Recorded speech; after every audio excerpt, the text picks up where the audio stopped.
Okay, finally. Why are you going to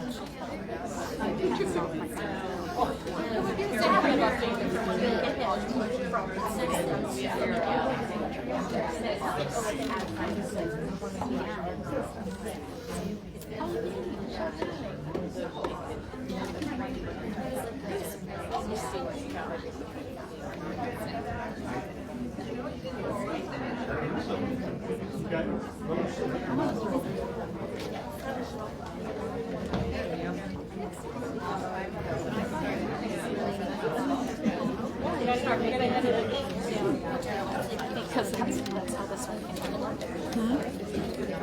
This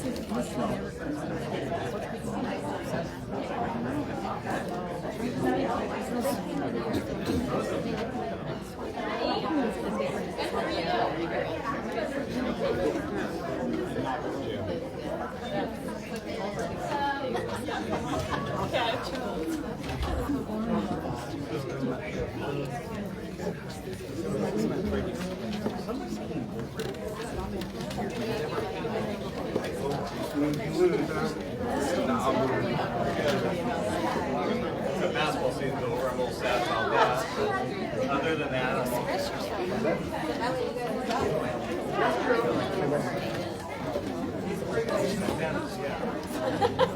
It's like those charters. Stupid charters.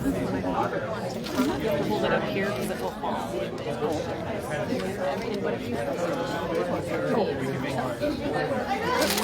Whoops, whoops, whoops.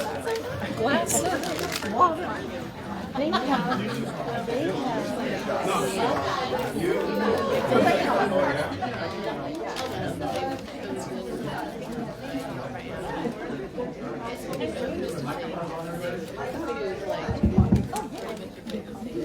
I'll go ahead and call this meeting to order. Is this on here?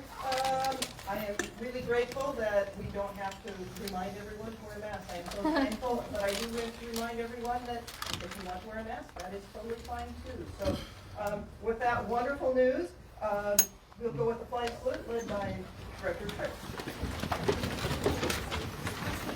Hello, flag. I pledge allegiance to the flag of the United States of America and to the republic for which it stands, one nation, under God, indivisible, with liberty and justice for all. Thank you. Mr. Golden, I'll let you know that all 5 board members are indeed present. Next on the agenda would be the approval of the agenda, and I would like to make a motion to approve an agenda that is amended to remove the final recess to executive session. second. That's been moved and seconded. Any debate? All in favor? Aye. Aye. Opposed? That passes unanimously. So the next would be to approve the consent agenda. I move approval of the consent agenda. I second it. We have a motion to approve and a second on the consent agenda. All in favor? Aye. All opposed?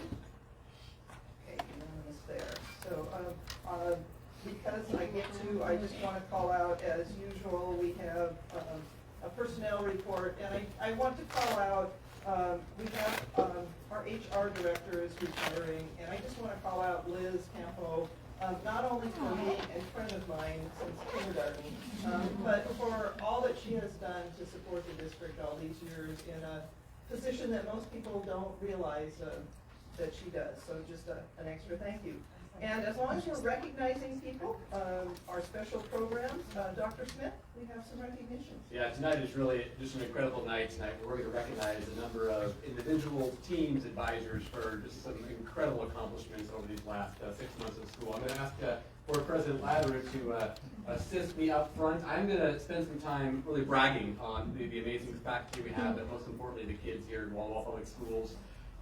What many people might not know is that our board of directors, really the entire school district, really takes an opportunity to celebrate those students that achieve the most highest pinnacle. And tonight we've got to get a number of students and advisors to thank for their dedication, their commitment, and their really just exceptional performance. So on behalf of the board of directors and really the entire school district, Tonight, we'd like to recognize our outstanding students and school teams and their coaches and advisors who have placed in the top 3 in state championship or similar this school year to date.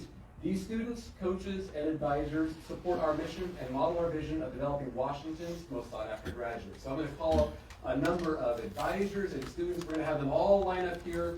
President Ladder is going to assist me in presenting them with a plaque, and we get one big group photo at the end. So bear with me. We've got a lot of celebration here this evening.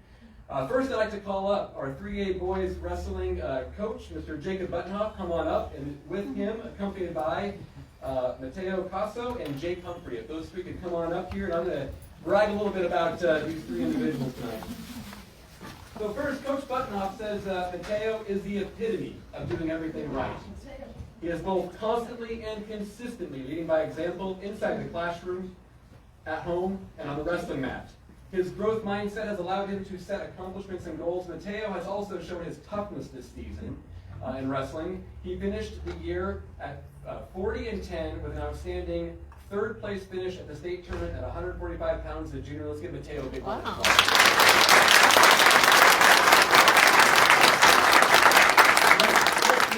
With Jake Humphrey, he has highlighted the Blue Devil Wrestling program with 35 pins on this year. He is resilient and he is tough, never getting pinned in his entire career. Wow. He also is a stellar 3-sport student athlete. Wow. He'll be furthering his football this fall at the University of Montana Western. Ooh, nice. Jake finished his senior wrestling season 39-3 after taking 2nd place in the state tournament at 170 pounds. These 2 have brought a ton of life into what it means to be a Blue Devil on the wall-to-wall wrestling program. They live our core values: toughness, resilience, and family. We are extremely excited for their futures and so proud of these 2 individuals. Let's give both of them a big round of applause.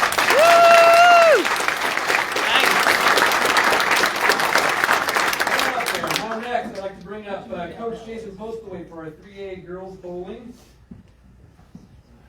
Okay, I'll bring up Caitlin Butte. Come on up. Is she here? Not she? Oh, okay. Well, I didn't brag about her anyways. Okay, so I read that she placed 3rd this year at state with a score of 760. I think I bowled over 300 like once in my life. She's double my score. I'm going to brag a little bit about Caitlin. Coach Postlewaite says Caitlin's impact has been extensive, not only for Wahai, but for the local community of Walla Walla.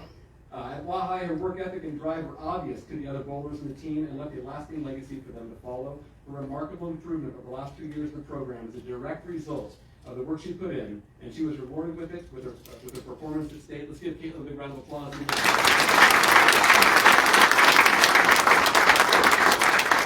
got a number of folks to bring up here on our 3rd place 3A cheerleading squad led by Morgan Areola. So Morgan and players, participants: Lauren Iwanek, Lola Iwanek, Gabby Rayner Marie, Bianca Olmos, Sophia Walters, Marissa Folan, Grace Miller, Kendra Kelly, Allie Buke, and Tazi Betcher. Come on up here. Let's give them a big round of applause.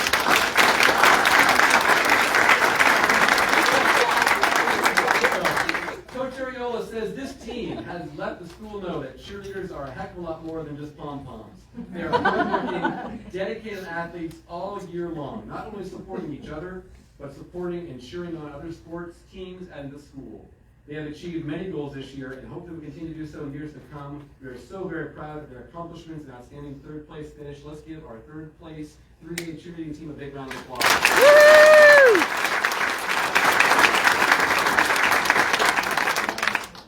Next up, I'd like to invite up JROTC Sergeant First Class Mark Mavis, our rifle team coach, and both Cassidy Hansen and Tristan Scott. Come on up.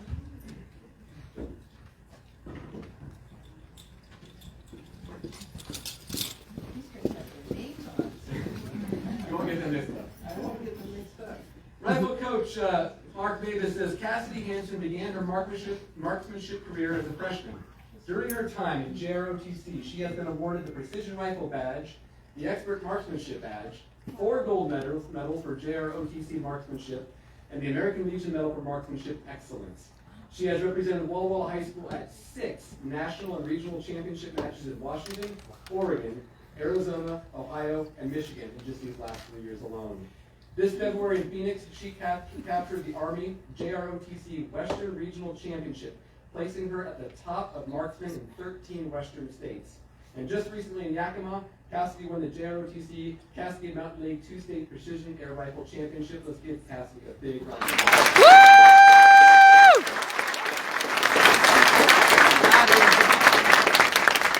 Scott has served on Walla High School's rifle team for 3 years. He currently serves as a commander of Charlie Company in the Blue Devil Battalion at the rank of Cadet Lieutenant. During his time in JROTC, he has been awarded the Precision Rifle Badge, the Expert Marksmanship Badge, and 2 gold medals for JROTC marksmanship. He was a finalist in the Army JROTC Western Regional Championships in Phoenix in February and has earned the distinction of claiming both Washington State Junior Olympic Air Rifle Champions titles in 2022. Let's give Tristan a big round of applause.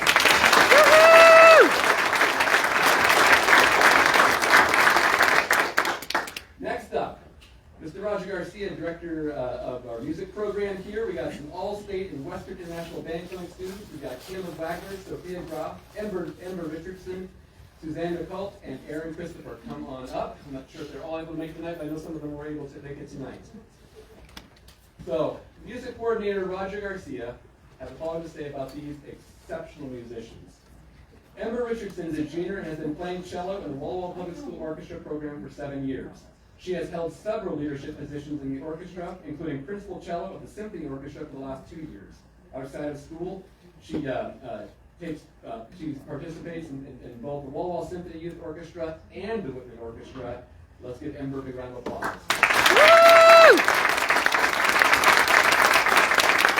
Caleb Wagner has been in chamber singers for 3 years and has participated in the high school musical for 2 years. And I know I speak for everyone here how excited we are to see our vocal and our musical productions finally taking place after so many years. Let's give Caleb a big round of applause. Sophia Goff wasn't, this is Belle's boy? Belvoir. Belvoir. Her freshman year, and chamber singers for 3 years. She has been in musicals for 2 years. She served as a choir vice president last year and as a choir president this year. Congratulations, Sophia. And Suzanne McCult is our senior first chair clarinetist, a fellow clarinetist myself, I love to hear it, in the Wahai Wind Ensemble. She has been very active in marching band and pep band as well, and is also serving as the Wahai Band president this year. She auditioned for and was accepted for the 2nd time to the Western International Band Clinic, an all-state-like event for band students that really draws on students from all over the Northwest and Canada. So let's give Suzanne a round of applause. And lastly, but certainly not least, Aaron Christopher is a senior, first part alto saxophonist for our Wahai Wind Ensemble, and he too participates in the marching band and pep bands. In addition, he's a member of the Wahai Jazz Band as well. This year was his first being selected for WIBIC, and we are so proud of Aaron. Congratulations, Aaron. A picture with all these participants and performers. Come on up here. One giant picture with Board President Ladrud. I'll be up in here. Oh, I heard it. Come on in. There you go. How about you there? You see that picture? All right. Good.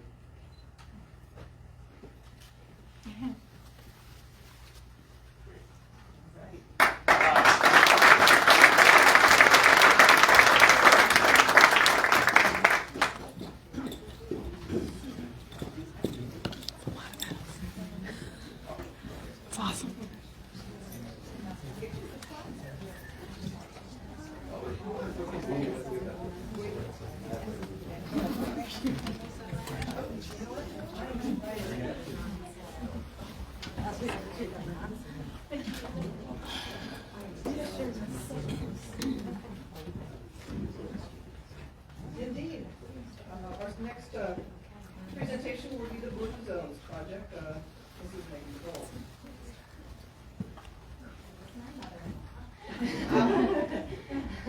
Bolts at least. Well, thanks for having us here today, Dr. Smith and school board. It's nice to see you in a new and different capacity. So I'm Megan, it's a Bolt. I get to lead the local Blue Zones project here in Walla College Place.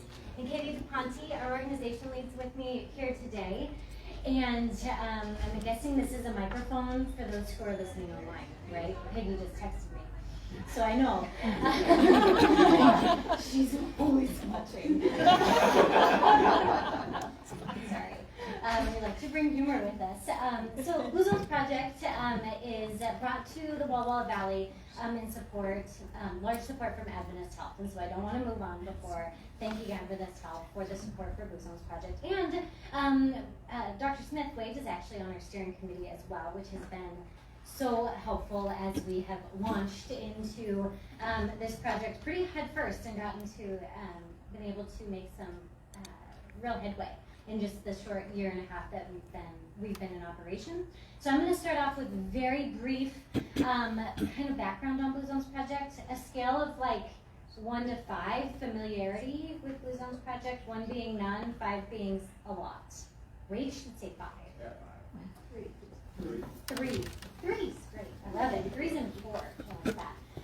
So Blue Zones Project is rooted in research of Dan Buettner and National Geographic, where they went around to the 5 areas around the world where they found kind of longevity hotspots. I'm not going to name them because they're all right here. But in those 5 regions, what they found was there was 9 common lifestyle principles and commonalities amongst them that then we take and we try to work those into what we call the life radius, which is like the 10 miles around your home where you live, work, play, learn, pray. Into what we then do is take those 9 lifestyle principles and try to kind of engineer them back into where we live through simple environmental changes, really with the goal of making healthy choices easier. And right now, we are in what's called the transformation phase. We started out, actually in development, we started out back in 2017 with a community, we call it development phase, but it was a community site visit. It was actually over at Whitman College, over at Everett Whitman College. We did a large community presentation there. And about 250 people came and we heard about, the Blue Zones research and information on Blue Zones Project, and kind of decided then, like, is this something that we want to do? Pretty quickly we found out that yes, it is something that we want to do here in Walla Walla College Place, and so then we kind of waited a little while until we found the funding to be able to do it. And Adventist Health, back in April 2020, I will never forget the day that one of their VPs called me and said, Megan, we're going to fund the Walla Valley Blue Zones Project, and don't tell anybody. And I was like, okay. And then a few months later, they asked me if I wanted to lead it, and I said, I think I'm ready. I'm ready to take a jump into another realm of public health. And I'll say it's been a lot of fun. And refreshing, definitely. But where we're at right now is transformation. And so really now is where we get to, it's called the GSD phase, get stuff done. And we've been, wrong way, doing quite a bit. But we started with a community well-being assessment, and that is the survey tool we use is called the Real-Age Test. We actually implemented it here with Walla Public Schools for all of the staff and administration here. And we found that, yes, Walla is a pretty healthy place. However, there are some areas we can improve. High levels of stress, sitting for long periods of time, low rates of exercise using weights, low fruit and vegetable consumption, and high BMI. All of those things, areas that Blue Zones Project works on, so we're pretty excited to get to work in these areas. And the areas that we work mostly, or really intentionally actually, are in policy, places, and people. And I'm going to let Katie talk more about places, because that's most of the work we'll be doing here with Walla Public Schools that we're really excited about. So, Katie, all right, take it from there. Thanks, Megan. Hi, everyone. School board, so nice to be here. So I'm Katie DePonte, and my role as organization lead, I get to work with places. And how we define that within Blue Zone are the places that we frequent the most, the places within that life radius.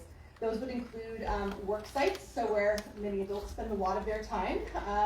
Certainly schools, K-12 schools, where our young people spend a lot of their time. And then also restaurants and grocery stores. And today we're going to really focus on schools and work sites specifically. And no doubt that schools are one of the greatest partners that we have in any community to make an impact. And that impact being helping our young people live longer than past generations. That's ultimately the goal. And doing things within the school environment to just nudge them towards healthy choices. And some of those programs would be helping them to move a little bit more. So a program that we offer is called a walking school bus, where we really encourage families and students to walk or roll to school when possible, and move throughout the day also in their classroom environments. Helping them with enhancements to their nutrition programs. So that might be through grant writing and additional support for local procurement of fruits and vegetables, and other resources that we can provide to our nutrition programs to enhance that lunchroom experience. And then also certainly some programs and procedures around healthy food fundraisers. So fundraisers don't always have to involve cookie dough. I will say, my mother spent a lot of time in the Walla Valley as the person who helped with those fundraisers of cookie dough. She helped me go to college on those cookies. But that being said, there's lots of other great fundraisers that we can do that might involve healthy foods, or even not food at all, like Miles Club or things like that we see at a lot of our elementary schools. So some of those little nudges that we can help so that our kids can have the opportunity to make those healthy choices along the way. Certainly some of the results we've seen in other Blue Zone communities, and just so you know, there's over 60 Blue Zone communities throughout the country. Over 500 schools are working with the Blue Zone Project to support healthy choices for students. And some of those enhancements have been a 64% decrease in obesity in the Redondo Beach School District and the Beach Cities, which is another Blue Zone Project community. $6.4 million in grant support to the city of Fort Worth for Safe Routes to Schools initiative, so making it easier for kids and families to actively get to school. And also, they've seen in the Umpqua School District in Oregon, another Blue Zone community, they have incorporated purpose workshops into their junior and senior curriculum for post high school planning. And I'll say that's actually something that's already happening in the College Place School District as well. Purpose workshops are a workshop that we help students and the community identify their gifts, the things that they're really great at. Something that we don't necessarily always spend enough time thinking about the things that we're really great at. So just some examples there.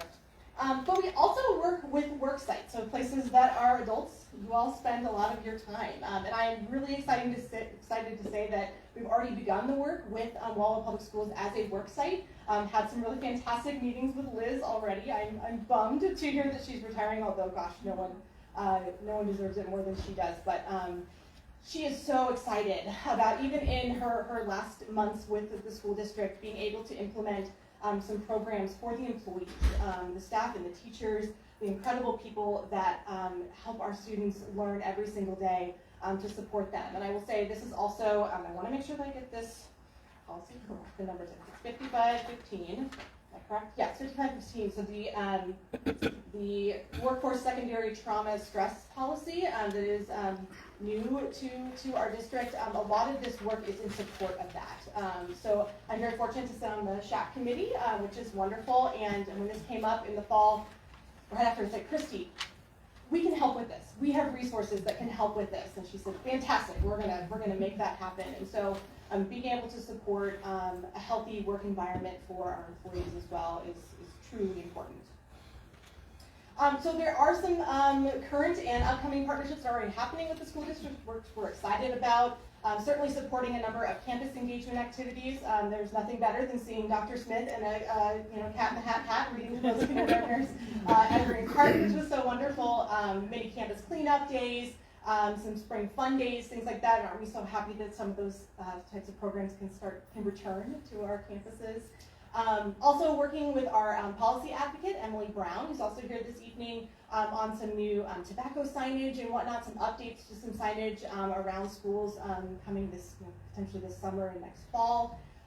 Again, kind of nudging our communities towards some healthy choices with regards to tobacco. And then last but not least, I want to bring up just some exciting things that are happening for the whole community. We are putting on a Connect Summit, so these are free speakers and workshops that are available to our community on April 25th, 26th, and 22nd. An opportunity for certainly our school district folks, but our entire Walla Valley community to learn more about the Blue Zone Project, but also learn more about the importance of social connectedness, purpose, the benefits of worksite well-being programs, as well as an update on the Blue Zone Project. And also, if you have friends who you think, I don't know a whole lot about the Blue Zone Project, or I've heard about it, I'd like to learn more, On the 26th, we have Nick Butner, so brother of Dan Butner, the founder of Blue Zone Project, who'll be coming to the Valley to speak with our community. So, last but not least, we would like to put forth a resolution of support to the school board to be voted on at your next meeting, not at this particular meeting. And I believe Dr. Smith has the materials to get to you as well. Just simply a resolution of support for the partnership and with the Blue Zone Project and Lowell Public Schools to continue this great work to support our students, staff, and teachers. So, with that, we would love to take any questions that you have about Blue Zone Project and our work with schools.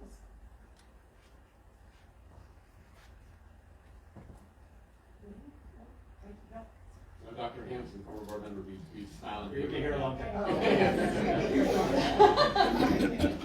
Thank you for your time. Appreciate it. Next on our special programs is the School Retirees Appreciation Week. Yeah, we actually have 2 exciting weeks coming up, both this week and next week. I'm going to first talk about next week, which is our School Retirees Appreciation Week. I've got a proclamation to read off, and I want to share just a little bit about my experience with this amazing group we have here locally. Whereas the Washington State School Retirees Association recognizes all retired school employees, certificated, administrative, classified alike. Whereas the association educates and assists retirees in meeting the special challenges retirement brings and works to improve their general welfare. And whereas the Washington State School Retirees Association aids in advancing education by supporting high educational standards. And whereas the organization promotes groups and individual involvement in charitable projects and activities, sponsoring scholarships, and maintains interest and participation in educational and community activities. And whereas the association supports and encourages retired educators to remain active in the educational profession through volunteer activities associated with learning. This proclamation was from Jay Ensley, who does hereby proclaim March 21st through 27th, 2022 as School Retirees Appreciation Week. I would just like to thank, I'm not sure if anyone's here tonight this evening. What's that? Oh, Polly, where's she at that? Oh, there, I can't see her. There's Paula. I'd like to thank, obviously, past president, right now, Paula's past president now, right? I am president now. President now, okay, president now, okay. Past and now. Past and now, past and future. Paula Nichols, Kathy Goodman, I think was the former president, and it just, this group does amazing things. I had the opportunity to speak to them about a month ago and provide them a district update. Just the excitement and the energy they bring, their teddy bear tea, they fund scholarships for prospective teachers to come back and hopefully future teachers and all. What a great group of committed, passionate individuals. I'd like to thank them and appreciate them for all their support for Wall Schools. That's all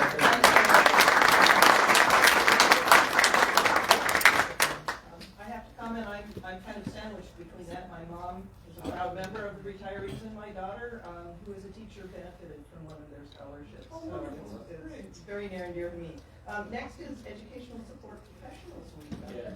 This week's been a big week, and Liz Campo and the HR department has been out, accolading a lot of our educational support professionals. I too have a proclamation to read off, one just to share a few, quick tidbits about this amazing group of individuals who support our students and staff across the district.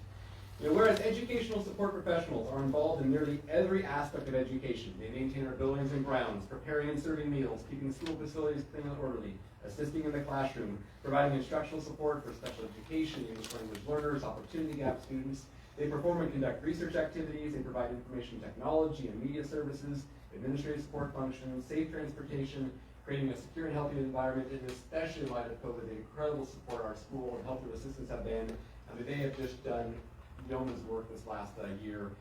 Whereas more than 62,000 education support professionals work with and help students in Washington's universities, colleges, and public schools, and are the backbone of our public education system, and deserve recognition and thanks for the outstanding work they do for the state and their communities.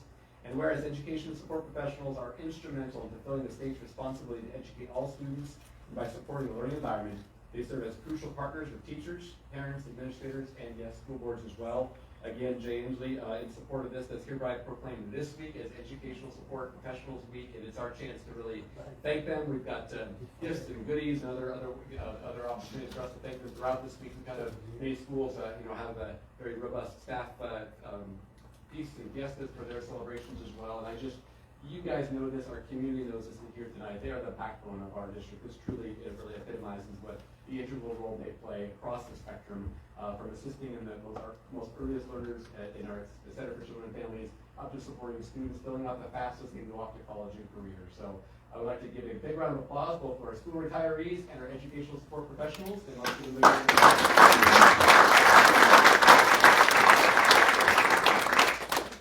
Moving on to communications. We have none, so we are at citizens' comments. I have reading here. We welcome your comments and questions during the time set aside in regular business meetings for citizens' comments. Attendees sign up to provide public comment using the sign-in form in boardroom prior.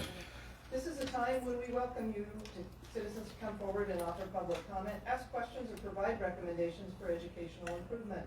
For board policy, we typically refrain from providing response following public comments and will ensure follow-up is made if requested and necessary. We ask that you adhere to the following guidelines. Please state your name, keep your comments brief and to the point with a 3-minute time limit. Don't reflect adversely on political or economic view, ethnic background, character, or motives of any individual. Specific complaints about individual employees addressed through the superintendent's office, not in this session. At this time, come forward. I have a list and I need to get out my timer here. Let's see. Timer. Paula Nichols is first on my list.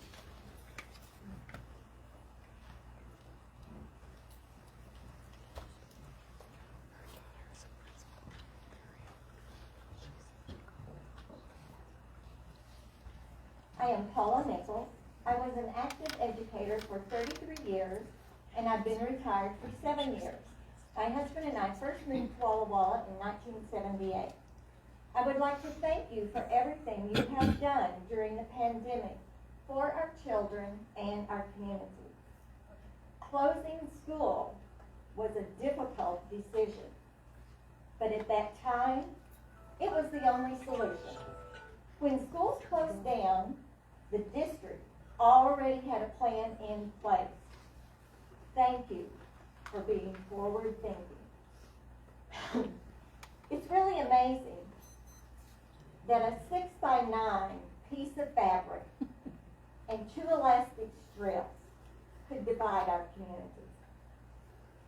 This was a perfect time for parents, grandparents, and adults to teach the lesson of compassion. The masks were worn to protect others as well as you. Let me repeat that.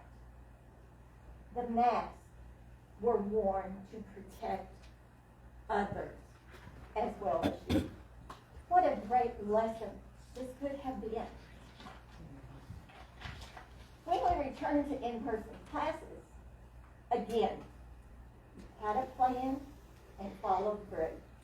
Thank you. A few community members have spent many hours trying to ban books for the library shelves. The library is not the only place to get books. And if a student wants to read it, they will. Please, do not try to decide what is best for everyone. Rather than wasting all this time and energy on banning books, we have many more problems with our children. Some are homeless. Some live in shelters. Some live in places without heat. And some just need someone to say, I care. My daughter, Michelle Carpenter, is the principal at Bernie Elementary School. And she has implemented a program called 511. 5 minutes with 1 student and 1 adult. They ask that you volunteer for 1 hour a week. I'd encourage everyone here to call Bernie and volunteer. Wouldn't it be better than banning books and complaining about what time the meeting starts? This is helping a child, and that should be our focus. Thank you. Yes. Our next speaker on the list is Sarah Rivera.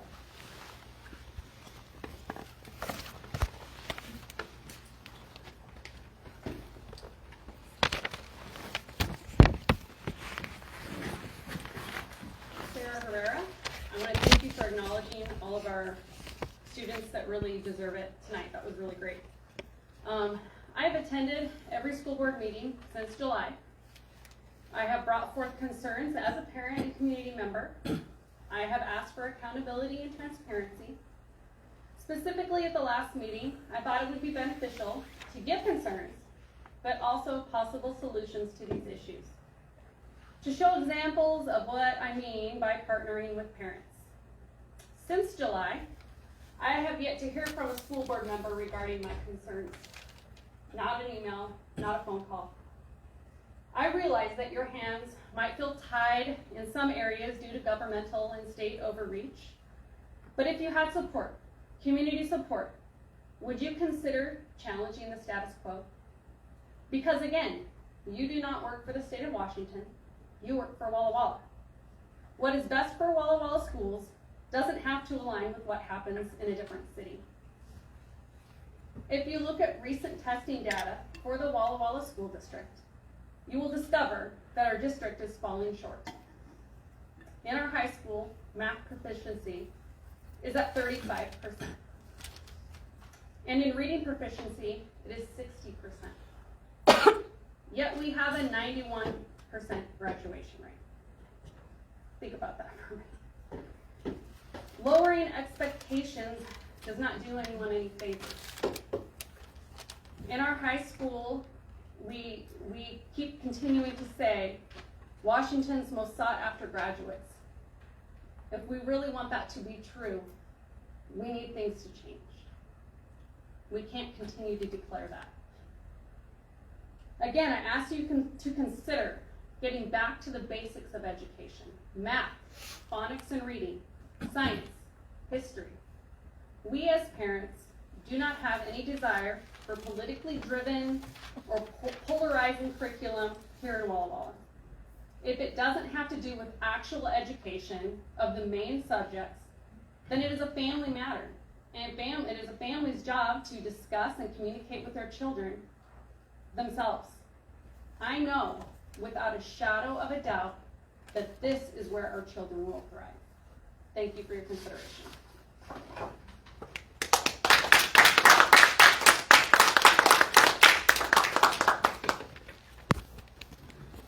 Okay. Next, Chris would like to Lion Decker. That's all right. Everybody needs to pronounce it. No, you did your That's job, fine. correct. Leyendecker? Chris Lion Decker. Leyendecker. Good evening. We're here on a continuing debate of the direction of our education and who is best to decide that education. Terry McAuliffe stated that he didn't believe that parents should be telling schools what they should be teaching. Well, that helped him a lot in his career. Florida's Bill 1557 states in part that they want to reinforce the fundamental rights of parents to make decisions regarding the upbringing and control of their children. School boards are being questioned throughout the country. It's going on in every school district. I am specifically speaking about certain books that we have been discussing for a while and in their direct relation to progressive sex education programs. They seem to be supported only by the teachers union and NAMBLA.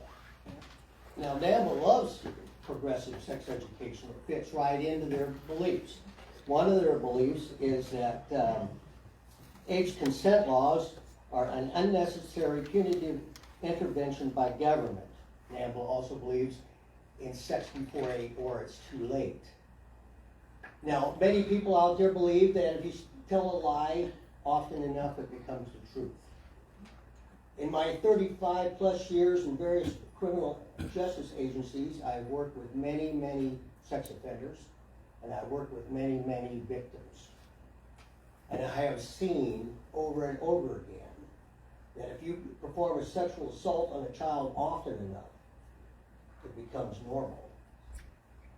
Now, I am not woke, nor I will ever be woke, but I am awake. And I am concerned. We have had great children up here, or young adults, if you want to say. And they are the future of our country, and we need to support them.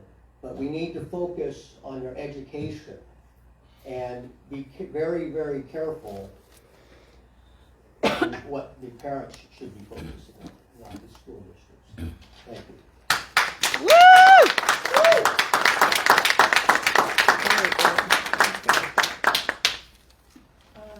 Name Carver.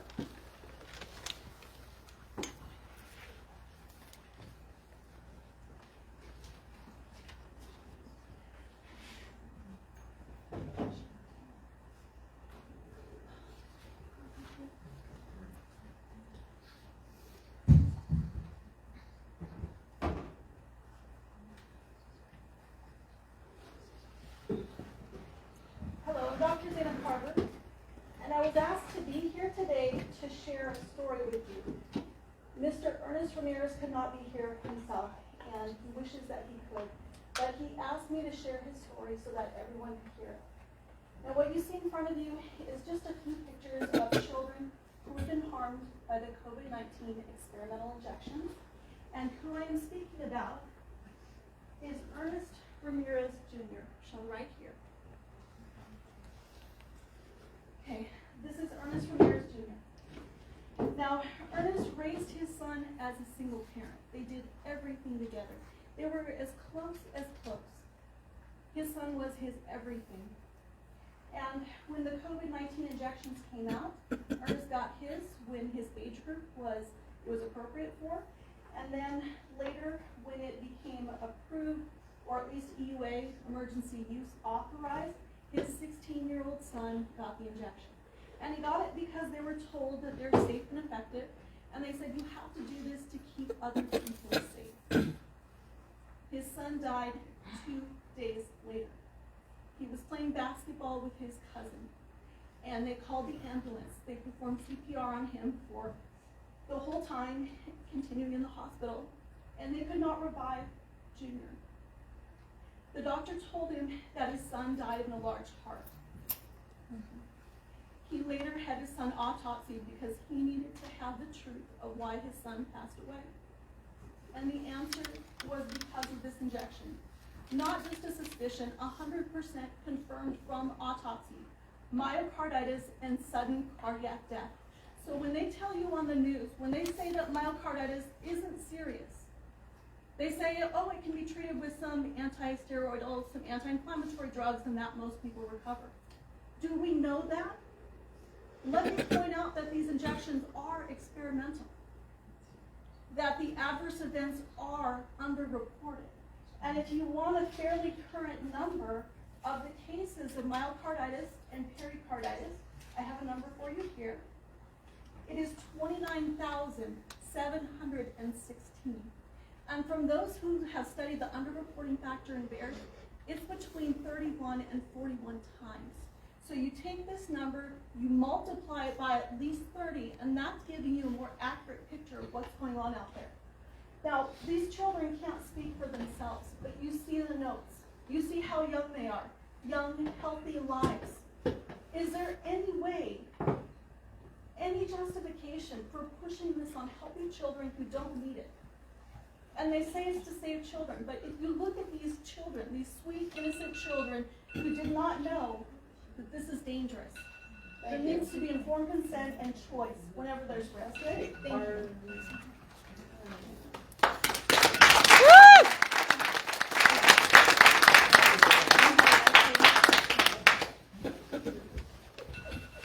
Sorry about that. Cheryl, go ahead.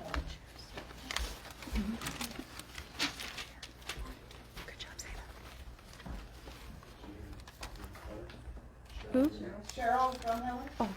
Sorry.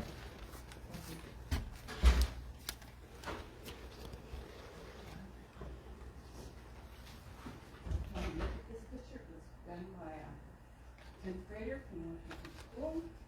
This is the way the school makes me feel.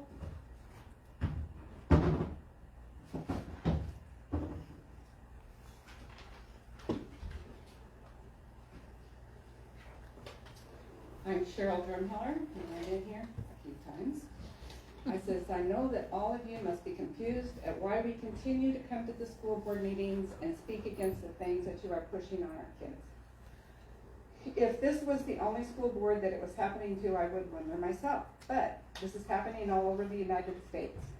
Parents, grandparents have awakened to the fact that what is being pushed on in our schools is just not right. It actually feels like the scene It's a Wonderful Life, where George sees the world as though he had never been born. Only what I'm seeing is what this world has become since God has been pushed out of almost everything, and yes, even some churches, where the pastors only tell their people what their tickling ears want to hear and not the truth. The picture on this poster was drawn by a 10th grader at Washington High School. This depicts what our youth are experiencing, and the ones who are actually supposed to help them feel safe are failing miserably. Kids are being told to keep things from their parents and only trust their advisors or teachers. Go ahead and check this out. It's true because I saw it posted from the Washington State Mr. Inslee. They are being shunned by students and teachers for not taking the shot. It should be a choice, not forced, and I have spoken to parents who will be taking their kids out of school if this is forced for them to return next year. I know personally of a 14-year-old who took the shot, and she has not had her period for over 4 months. Conditioning and indoctrination. My dental hygienist has a friend whose first grade son was acting pretty upset for a few days and would not tell her what the matter was. She finally got him to tell her. He was crying and said, I don't know if I'm a girl or a boy. What child at that age has ever even thought about that until now? It's good to be tolerant, but not when it's good, It is good to be tolerant, but not when what is good is being destroyed. Our kids are being harmed and we've had enough. We will continue to stand up for them and fight for decency to be restored for our children and grandchildren. Thank you for letting me voice my opinion. Good job. Woo!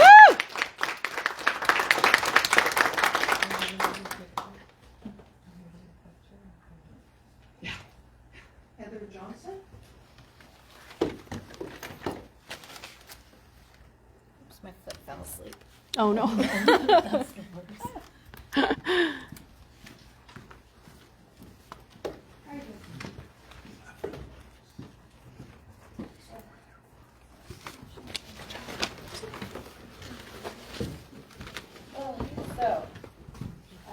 Is this a microphone? You're fine, you're right there. Just right here? Yeah, you're- Okay. It's technology. Okay, so I'm here because of what was said last school board meeting. When the books were brought to us and made us parents aware of what the school board has been up to and what you have been approving for our children to read.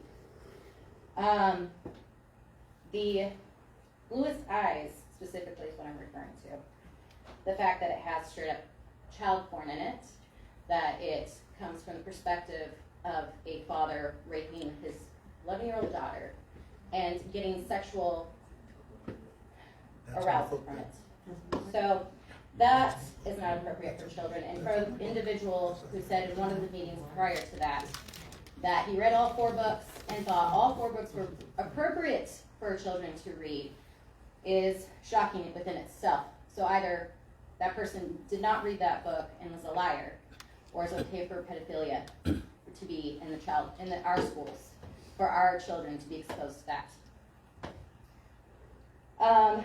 When it comes to our sex ed curriculum, Yeah. Yeah, We would did have appreciate if you don't speak to specific people's morals. as I don't know what, instructor. I didn't say who said it. Let her speak. So let me What are you continue afraid speaking, of? thank you. So, also, to our sex ed curriculum, it's no longer on the website for us parents to read. So, parents have reached out because a paper was sent home to be signed for whether or not our kids can have sex ed or not. And all it had was titles, no descriptions on what would actually be taught in class. So parents reached out, asked, how can I get a hold of this curriculum since it's no longer on the website, and you did not give a description when you had us sign this form of approval. They were told that they would have to schedule an appointment and an employee would have to watch over them while they read the curriculum. When it comes to the books that were approved, no parents were allowed to be on the boards. Teenagers were allowed to be on the board, but parents, we have been outed from the school board in our voice on whether these books are appropriate for children. The behavior that has been going on with this school board has been to cut out parents, to isolate children, to normalize pedophilia. Because that is the only thing for why you would find that appropriate in a school. It doesn't matter whether they can find it outside of a school. It is that you are saying that as a... Thank you. Okay. Thank you.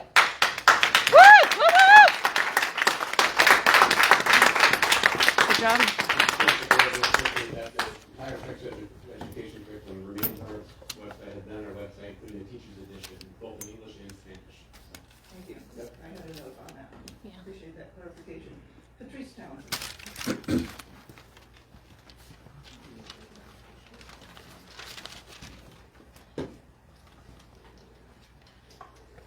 I brought notes because I'm really mad. My name is Patrice Townsend. I was born and raised in Walla Walla. Graduated in 1977 from Walla High. My son graduated in 2014. My daughter graduated in 2017. She was lucky enough to be part of the Sharpstein Immersion Program, and it served her incredibly well. Second language is really important for kids to know. I've been attending school board meetings off and on for a couple decades. But since July, I've been at every meeting. If I'm not here in person, I watch over Zoom.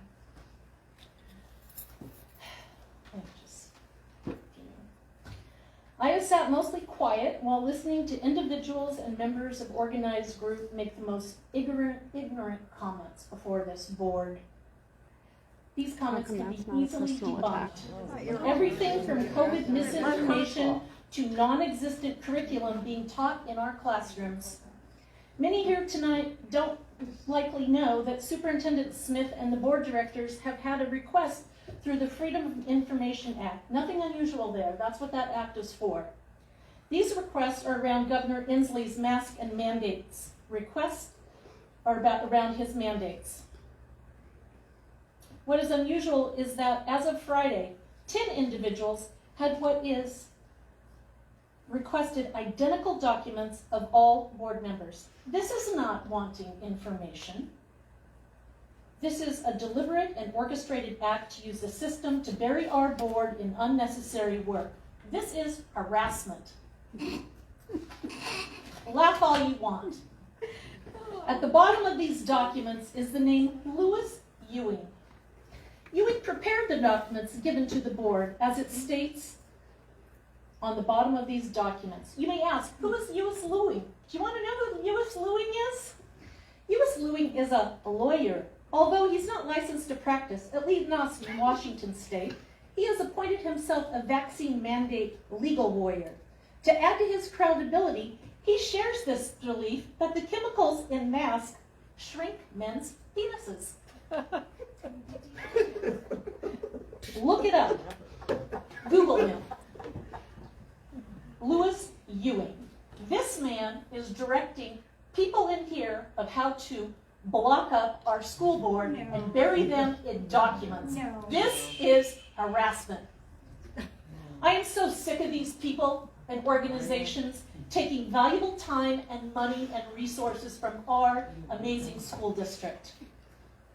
You say you're for the kids? You use that as an excuse. You're not for kids. You're not for any kids. You're for your kids and what you think they should know. You don't care what other kids want to learn and know. Laugh all you want. Thank you, Superintendent Smith and the school board, for being excellent in the face of adversity and putting up with this and keeping it straight. Keep on doing it.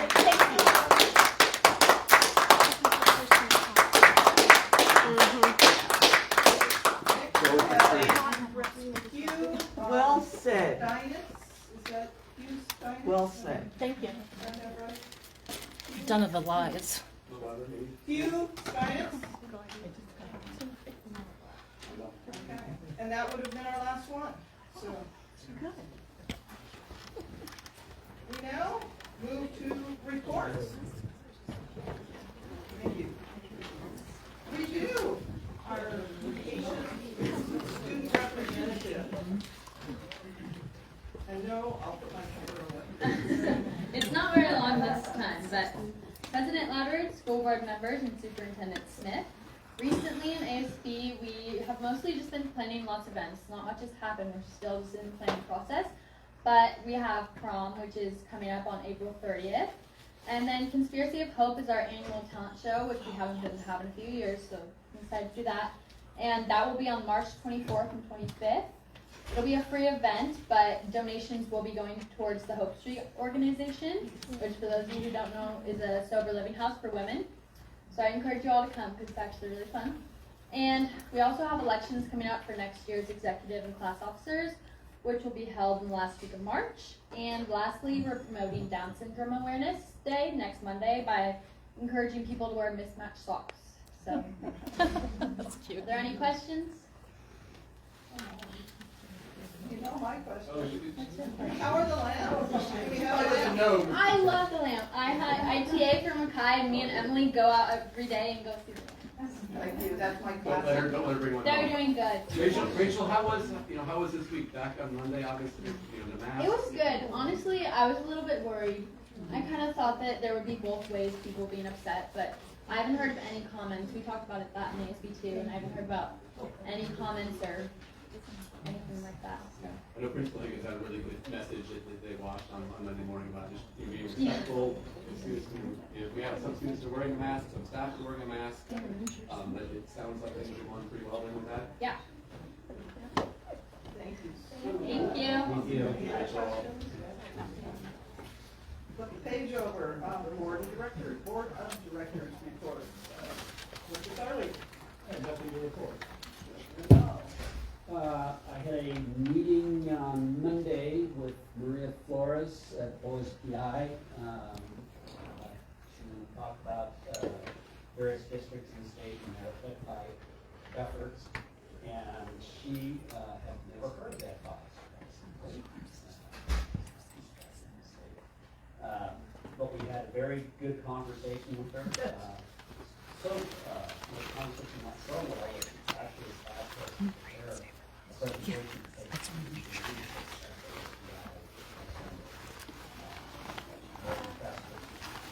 What FedPi was able to look and surprised that billions of dollars was developed on their database, and that there might be something better off the shelf.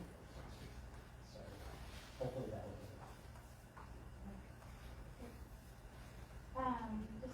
I attended a couple of cabinet meetings, Head Start policy meeting, and they're conducting their yearly self-assessment that will conclude in June. It was a great group of parents, and it was really fun to sit in on that and see how inspiring they are as parents and getting their little ones off to great education. Also attended the Administrative Policy Committee, which we'll be talking about later.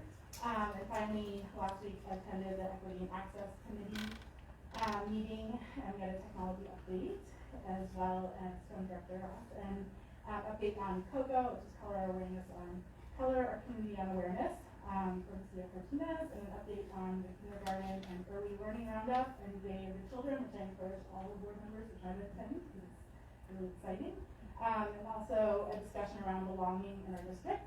I want to recognize that this month is Women's History Month, and thank all the women for all that they do for our district, especially women of color, and their contribution. Thank you. Director Kirk. Oh, I just want to say thank you to Liz Campo. We're going to miss her so much. Rah, rah, rah. You go and have a great retirement. And the only other thing I'll say is, it seems to be a theme. I'm reaching into my wall roots. The one thing that I want to highlight is that I got to have another walk through Lincoln, and it's just amazing to say That was my first grade classroom. That was my fourth grade classroom. She remembered that. Yeah, so, excuse me? I remember where your first grade classroom was really. Oh my goodness. So, other than that, I have no report beyond that. I just have a few updates. We have obviously a packed agenda following this. First I want to just echo what Ms. Park said. I had a chance to visit with the principal team this morning. Just kind of check in. How are things going? Masks, big change, anxiety. And today, on wood, I'm just so proud of our staff and our students alike. I've received no reports of any concerns or issues or any kind of harassment or intimidation. I think people are respecting both kids of other kids and staff of kids and kids of staff. We're choosing to wear masks, not wear masks, and I just want to echo again, that culture of belonging, I think, helps permeate across our system. And again, just so proud of how we've reacted and responded accordingly.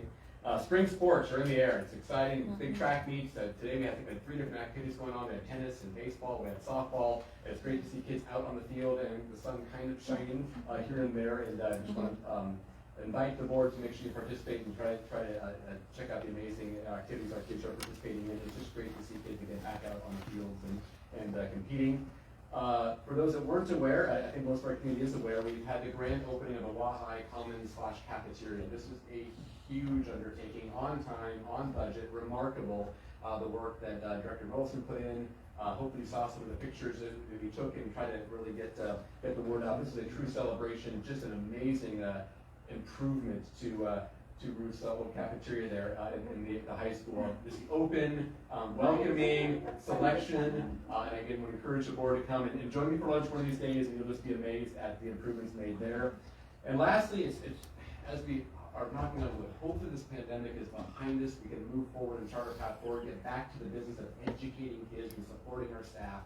I am so excited about the opportunities we have as we spend some time today with our principal team, charting out next year, getting back to teaching and learning, focusing on collaboration and partnership with our staff, and making sure we focus on results and getting back to improving the outcomes for all of our kids. So we can, again, make sure that we are truly developing Washington's most sought after graduates. So there's just a sense of a renewed hope and optimism. I think there's so many things that are kind of coming in line, and I'm just so excited about our future moving forward, and looking forward to working with our board as we plot that plan moving forward with our next strategic plan. So that concludes my superintendent's report. I can move quickly on to, if you want to, the bond program update. Again, it's available for your review. We had a bond oversight committee last month. We have another one this upcoming month. We're actually going to tour Lincoln High School as well, so I'm excited to take that group through that process.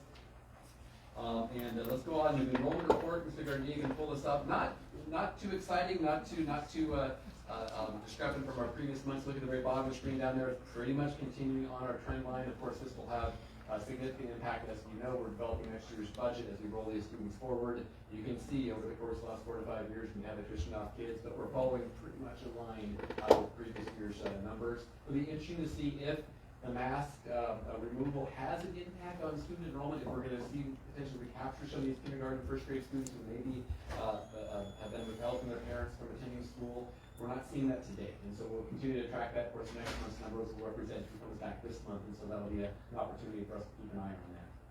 And with that, any questions about bond or enrollment? Okay, the next one is the monthly financial dashboard report. Mrs. Taylor, try and follow that optimistic. Yeah, there's a lot of red. There you go. President Latter, Superintendent Smith Board. Yes, trying to stay optimistic. So, for that. And can you scroll up one of the revenue report should be first. Okay, so we'll start with revenue. That's not quite as bad. So we're looking at the January financial report for revenues, and we continue with our state general purpose and our federal special purpose revenues to be lagging behind. This should be the last month that we see this, and we should start to see an uphill catch up of those revenues, as you would have seen in your in the monthly consent agenda for February.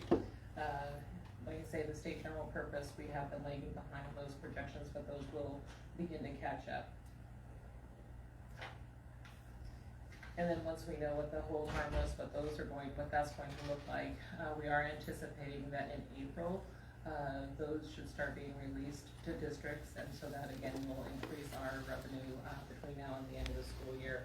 Our federal resources, we have done all of our realignment for ESSER staffing, and so that will again continue to make an uphill improvement in our federal revenues and catch up with those ESSER funds. As far as expenditures go for the month, our payroll this month continued to be a little bit higher. That was primarily due to 6 certificated staff that started the year off on a leave, and they have now returned. And so the difference between 6 certificated staff getting back on payroll versus our substitute payroll caused a little bit of a jump there for January. But fortunately, that was offset by continued reduced accounts payable, which we've kind of seen that trend over the last couple of months.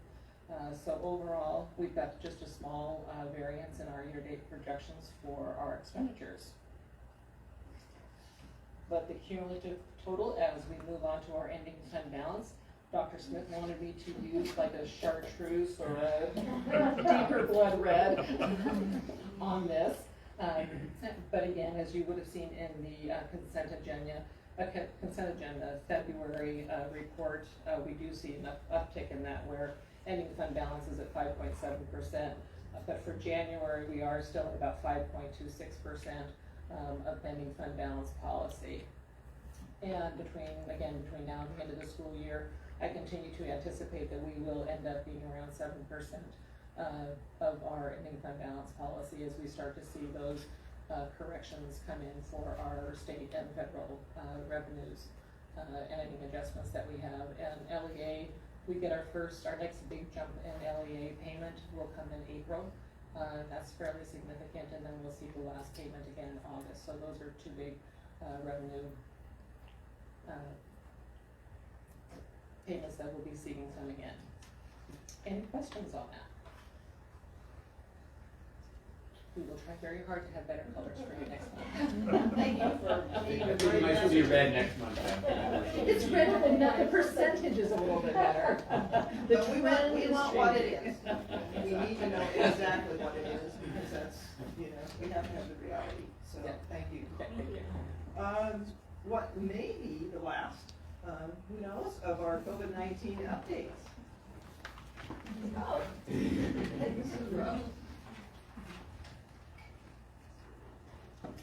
President Latteroot and board members and Dr. Smith, it is actually a great pleasure to be here and give this report, because it's a new day.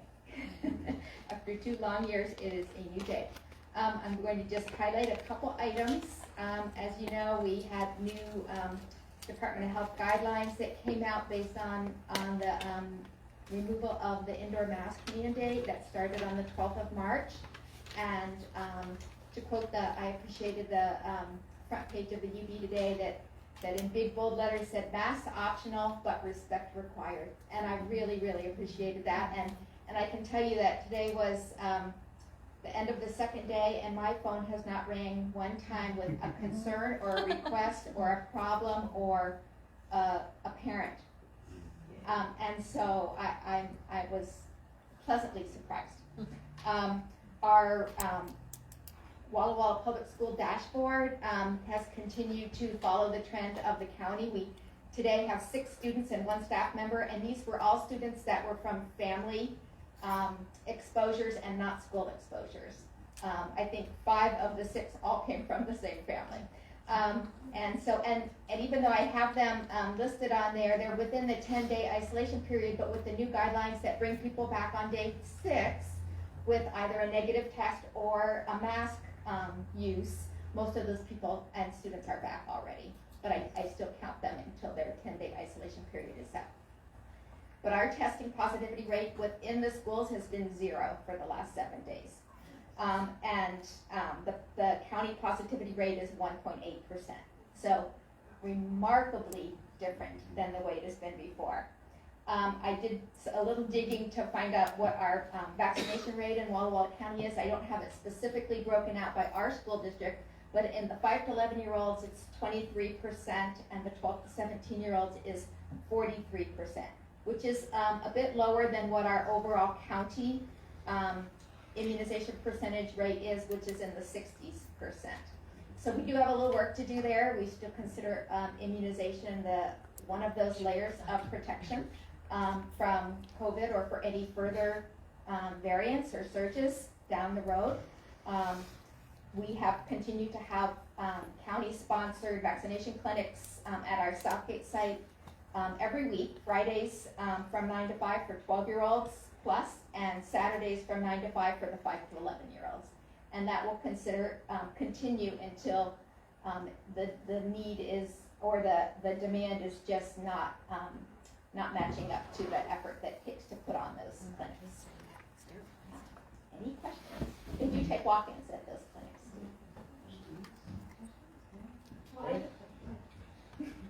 Mine's a joke, when you can take a vacation. I'm going to Cancun over spring break, so it's very happy. I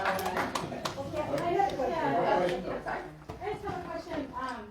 I'm really excited to hear the numbers and where we're at right now, although I think we should be cautious, so I hope that we are. Yes. Going forward, because there is a variant to Omicron that is taking over in Europe, which trends to come here.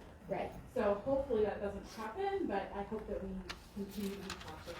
Absolutely, and I think that our local health department keeps their ear to the ground and it errs on that side of caution, pretty much across the board.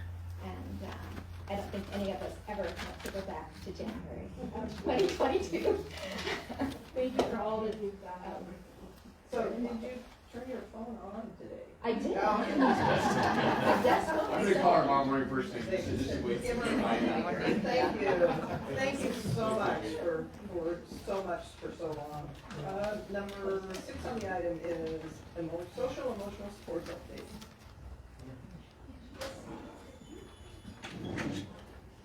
President Latterard, Dr. Smith, members of the board, thank you for the opportunity tonight for an annual update on our social emotional learning.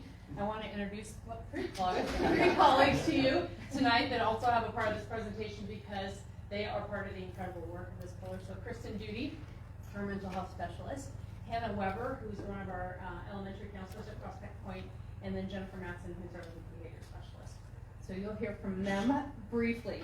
So context to set this presentation so that we're all talking about the same thing. So when we talk about social emotional learning, it's that process through which students learn skills to develop that self-awareness, emotional regulation, responsible decision-making, and relationships.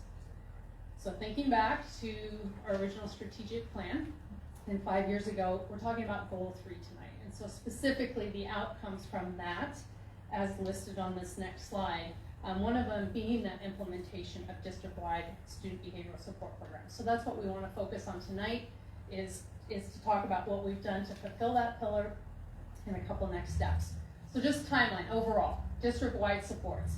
So back in 2017 when we developed this strategic plan, we had the one and only Barb Casey as the lead and sole staff member really dedicated to SEL. And it became very clear very quickly that one person was not enough to take care of the needs in the district. And she did a great job then leading the implementation of this team, and this team being that district team which has behavior coaches, behavior specialists, and that mental health specialist as well. So what that team did in that year and continues to do is provide support to building teams, looking at data, modeling next steps to use with students, and then that gradual release as teams become able to carry out those plans on their own. Then in the 19-20 year, we also realized that across buildings, and we talked about tier 1 and tier 2, we needed to calibrate. What does that mean for us in Walla Walla Public Schools? So we spent time doing that with an outside consultant, Flint Simonson, who you'll see when I talk about later is also coming back again as we continue to use him to advance the progress of this work. Well, then we had this 2 years ago, we had to do a little shifting. And what this team was able to shift and do was to support our building teams with home visits. So reaching out to those students that were struggling and families struggling, and also what did it look like to support distance learning? So we heard from teachers too. How help engage kids that are on Zoom, right, and the remote learning piece. And so this team stepped in and really helped with that. Then in 2020, 2021, this team also under the lead of Kristen here, we developed that robust website that is linked now on our district website. So resources for parents to get them through the pandemic and what they were seeing at home, resources for teachers to use, so not only as they were teaching remotely, what are good strategies to engage students, but then as students came back in person, what are some of those really solid tier 1 practices we can use to welcome students back, help them feel comfortable and build those relationships. The last piece of what we started to look at last spring with Jennifer Masson's support was looking at SEL materials. So similar to what we do for math or ELA adoption, this is a critical component of our work. And so we started to look at materials as we looked at all students coming back this fall as well and began piloting those. I'll be back in a couple months to give you an update actually on those materials, so we're not going to talk about that tonight. And then this year, with our ESSER funding and the support of the board, we added building SEL teams. And so we'll talk a little bit about those later as well, but as a way to take this work that was really happening at the district level and as we built more capacity in buildings to make that sustainable. Those teams meet regularly this year. Again, a real focus on those tier 1 practices. What we say that every student gets, and by focusing on that, then we can really look at students not responding and go to that tier 2 and tier 3 pieces. One of the things we also helped buildings do this year as part of those teams was do self-inventory in those buildings. Like, where do we see ourselves in our building related to tier 1, tier 2, and tier 3? Because then we're able to set goals around that, and we'll come back and measure those again at the end of the year. So that's our timeline of the last 5 years at a really high level. What I want to do now is have Jennifer Masson talk a little bit about that district SEL team that Barb Casey helped kick off and give you the big picture overview of that, and then a little bit of data to support the work. Thank you. So yes, the district SEL team is made up of 5 members. 2 behavior specialists. This year that's myself, as well as Alex Esparza. He's the second on the left in the picture. He joined us this year from Cedar Woolley. Has done a great job moving into that lead position of supporting buildings. There's always 2 behavior coaches. Currently we have Kevin DeSantiago, who is on the far right, and he is our current bilingual coach. And then Kristen Goody, who's here tonight, has also been with the team since it started 5 years ago. Chrissy already touched on several of the pieces that we support buildings with, but just to give a little bit further detail, we're providing a lot of strategies and interventions, specifically, as Chrissy stated, to those students who are non-responders to the Tier 1 implementation and who are looking through that Tier 2 lens with our building SST teams that we attend weekly meetings with. So we're helping provide support, targeted intervention, and working through plans. If we get to the point of a very intricate behavior intervention plan, then our coaches and our behavior specialists are in the buildings coaching not only staff but students in skill building, oftentimes working with those students in a one-on-one environment until the staff feels like they're ready to kind of step in and take the lead. And then there's continuous data collection that we're monitoring on our end and stepping in as needed to continue to model and to coach. We're always providing staff development and PD both for certified and classified staff, in addition to just that one-on-one support, and that's what that final data piece kind of states, is that we've supported 66 students, and that's at the pre-K through 12th level, 12th grade level across the district. So we are in all schools. We divide and conquer, but we also lean on each other when we need to have more collaboration, whether it be with Kristen as a mental health specialist or a coach that needs to have an additional person hands on deck, and we work pretty collaboratively and always have. So Jennifer, real quick, without names and even locations potentially, like walk the board through, one of those 66 examples. What does it look like? How do you get the call? Does the staff push a big red easy button? Oh, the dreaded easy button. Maybe use an example of one that has actually been really successful with, where you guys came in and supported, and now you have that handoff with the staff. Kind of walk the board through how that would work generally. Sure. So that's actually, I think of a case that Kevin and I actually staffed today. We have been really able to get our feet on the ground at the Center for Children and Families this year. And so one case that I think of would come through that SST. So Kevin and I are attending those weekly student service teams together, and they're staffing students that are having behavioral concerns, SEL. We're looking at, if there's an impact of trauma, and providing some interventions that they can first trial, as well as partnering that with professional development. So I've done a lot of professional development through distance learning in addition to this year. And so once we give those interventions and they try those, and we continue to coach and we monitor data. If they're what we call that non-responder, they're going to continue to come up with that SST process. So one particular case that I think of was a continual discussion, and so eventually they made their way to a referral to our team. So we start out by looking through the lens of taking data, looking through what interventions have already been in place, because we don't want to repeat things that are not working. And then we go in with a further intervention. And so for one particular student who will be a kindergartner in our school district next year, we were able to look through the lens of some assessments, both with the family as well as the staff, along the lines of some sensory concerns. And so we've developed a 504 plan that we'll be working with our special education lead next week to talk with parents. So that student will go in with a full support plan, documented visual supports, interventions that have been trialed and worked, and is for kinder ready with that extra level at that tier 2 systems. And I want to note, you heard Jennifer say 5 team members. So we have a behavior specialist to replace. We lost a team member to the loft, doing her good work over there, so we're looking to replace. So if you heard 5, but you only saw 4, that's why. So the next phase, so that first phase was talking about, okay, what was under that strategic plan we developed 5 years ago. Then a year ago, under the ESSER plan and that student well-being plan, 3 other components came about. So we're going to take the next few slides to talk about those. So one being a little bit more depth on those building SEL teams I already mentioned to you. One being the additional counselors we added, and having Hannah here to talk about that elementary counseling position. And then we also said with sources of strength, we want to ensure that it's in all of our secondary schools. And so being able to support Kristen to be a train the trainer. So we have someone locally now that can train as teams over time, and we don't have to rely on an outside source for that. So thinking about those building SEL teams, think about what you know about our guiding coalitions. And our guiding coalition is really leading that work around the essential standards and that core curriculum work and looking at student data and student work. The building SEL teams are really focused on that social and emotional piece that we talked about. So taking that off the academic or guiding coalition team, and the building teams are working on that. They meet twice a month in their building. So one of those days being similar to what the guiding coalition does. We're looking at data. It might be attendance data, it might be discipline data, it might be data on individual students that are on the plan. And then the second time every month is doing similar to what the guiding coalition does. What are we going to plan to present to our teams or at the building collaboration time, right? So keeping that cycle constantly going of looking at data, sharing things with the staff, implementing some of those tier 1 strategies. As I mentioned before, they completed that tier 1, tier 2, and tier 3 inventory.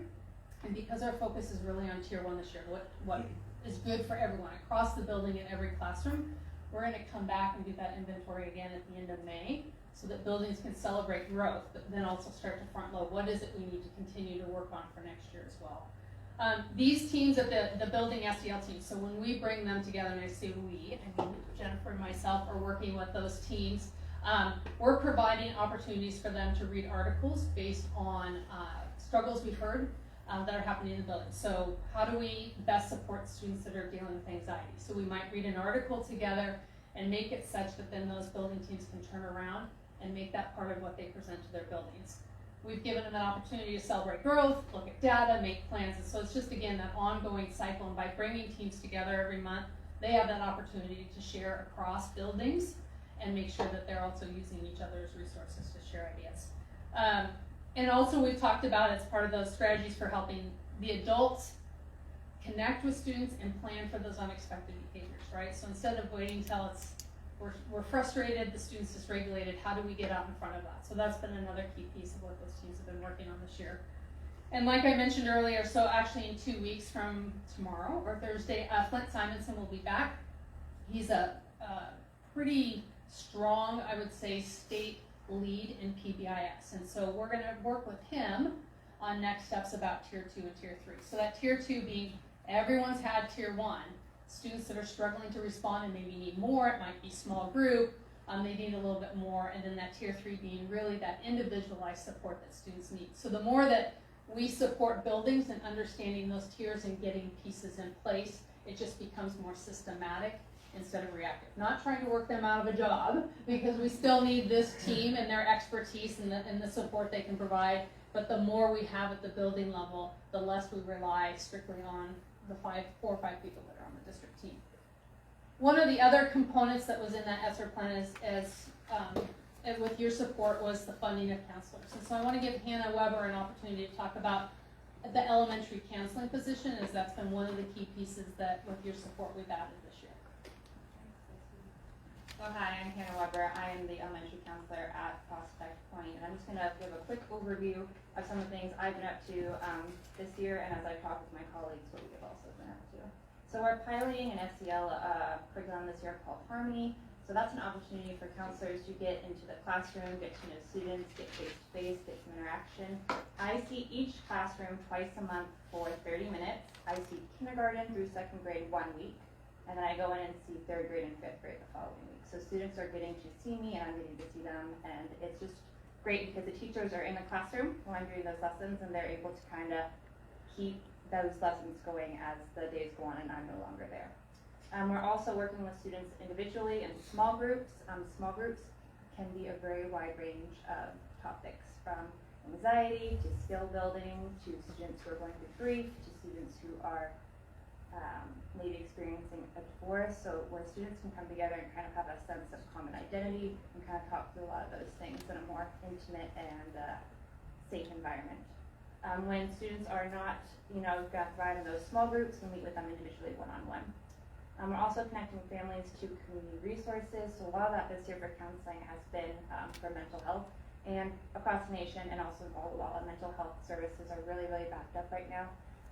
So giving families what we can with what we have right now, and also using counselors as the bridge to kind of do some of that skill building while students are waiting for those counseling positions to open up. We're also providing immediate support for students and families in crisis. That could be anything from an unexpected death in a family to a student who might be experiencing anxiety attack during the day, to students as mandated reporters if something is disclosed to us, so we can support students in those moments as they are going through those next steps. Again, we're members of the student support team. So at Prospect Point, the student support team meets once a week, and it's kind of a wraparound support team with me, intervention specialist, communities and schools, family liaison, admin, learning specialist, and our intervention specialist. And so it's just a wraparound so everyone knows who are the students that need more support, and we're all kind of on the same page about how we're going forward to support them.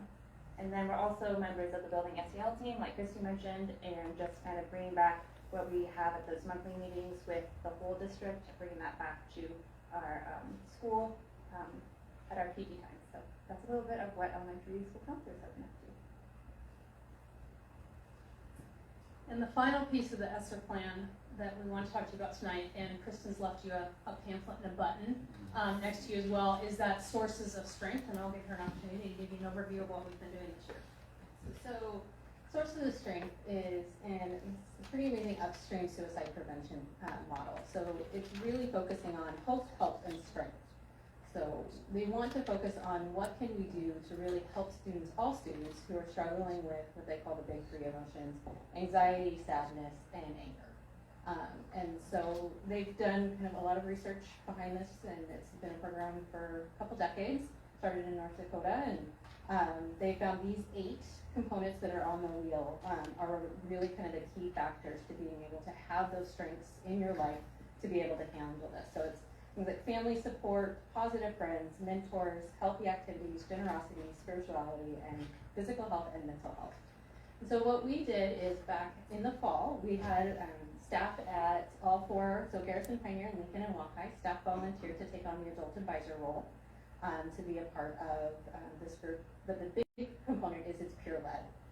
We know that when we try to come up with things and bring it to the students and they're not buying in, they're not going to engage. So we need the students to tell us what works for them.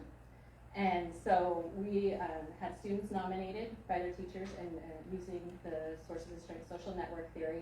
We had students in a wide variety of ranges. We want students who are involved in athletics, who are involved in FFA, who are not involved in anything at all, wide variety of academic capabilities.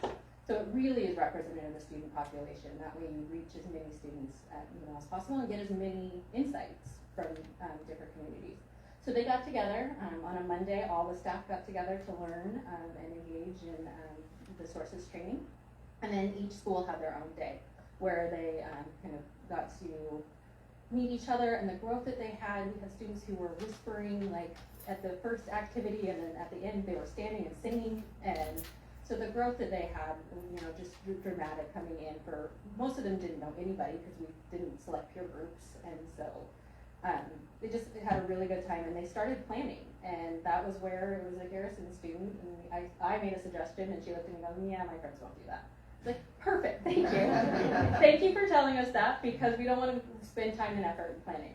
And so they went back, and they're really focusing on each of these individual wheels, and how can we get our classmates to recognize they have strengths in their life to pull from when things get hard, and we can do that. So they did some really cool things. So Garrison had, during the week of Valentine's Day, was actually Random Act of Kindness week, and so they kind of did a full week of activities. They bombarded, they had a photo booth, and it was Be My Positive Friend. They really talked about what a positive friend is and how that is helpful.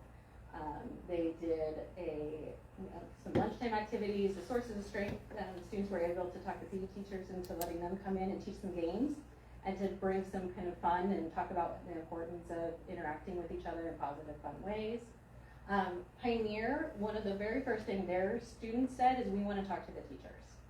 And so they had about 6 or 7 students who created a presentation at the beginning, it was back in, I think, November, and they created a presentation, and they went to a staff meeting, and they said, this is what sources of strength is, this is how you can help us, these are some activities. And yeah, they wanted in front of the teachers to share what they were doing. Lincoln has a rock painting event that they're coming up, so they're going to do kind of at their lunch, they're going to paint rocks with positive messages, they're going to get all their students together, kind of spend some time together and building that community, and then deliver them out. And for, I think, as you know, Wahai is in the middle of their March Mentor Madness, highlighting some of the mentors in the building.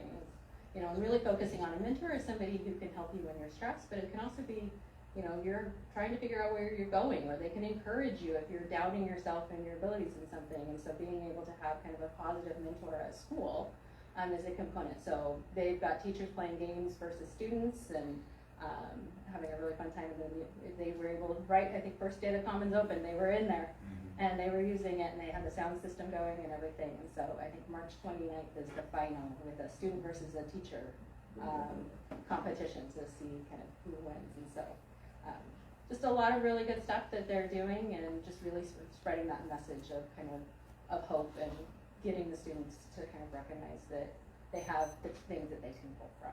So, yeah. Thank you, Kristen. And yes, there is a bracket, just like basketball, so they're keeping track.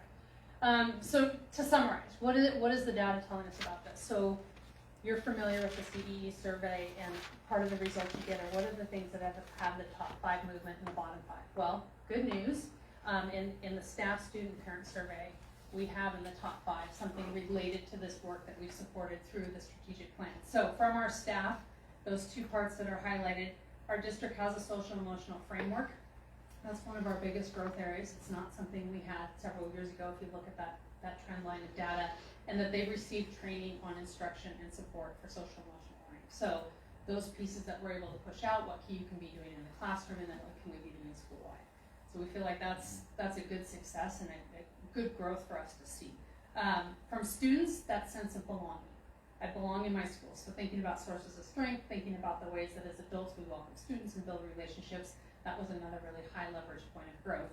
And then finally, from that parent survey, that top one, you'll see the district places emphasis on social emotional learning in addition to core academic learning. And that's something as well that our parents called out on that fall CEE survey. So one snapshot of data to look at how is this impacting and what are we hearing back. And I would say, based on the individual stories that each of these 3 could tell you, as well as this data, that we feel very fortunate. This is part of our strategic plan, and appreciate your support of that, and the ESSER monies for the additional components. So at this time, questions for any of us? That was an excellent report. It was chock full of jargon. It sort of shocks me how well I can process it these days. But I do think sometimes when the school system talks in this way, we hit communications issues with the community. And so there are people who have not been in the room for the past 5 years. And I wanted to inject just a little context and a little maybe English. So when we did the strategic planning process in 2017, one of the things that teachers and parents and even kids, older kids, told us is that behavior was a problem. Now, we use a lot of different phrases. There are a lot of polite ways to talk around that. But it was an issue. And it was an issue not just for the child who was disrupting the class, but for the rest of the class that was being disrupted. And so the context in the community at the time, we were all very happy about Paper Tigers and excited about that. And so when we put up Post-it notes for the strategic plan, well, I'll talk about ACEs, which is adverse childhood experiences, and certainly is one reason that a kid might be dysregulated in the classroom, might be disrupted in the classroom. But it's not the only. It didn't matter because we had teachers who were pulling their hair out because they said, I can't teach my class because I have 3 kids who are bouncing off the walls. And we had parents who each day were hearing reports from their kids about, well, in the middle of the day for 20 minutes, things kind of broke down.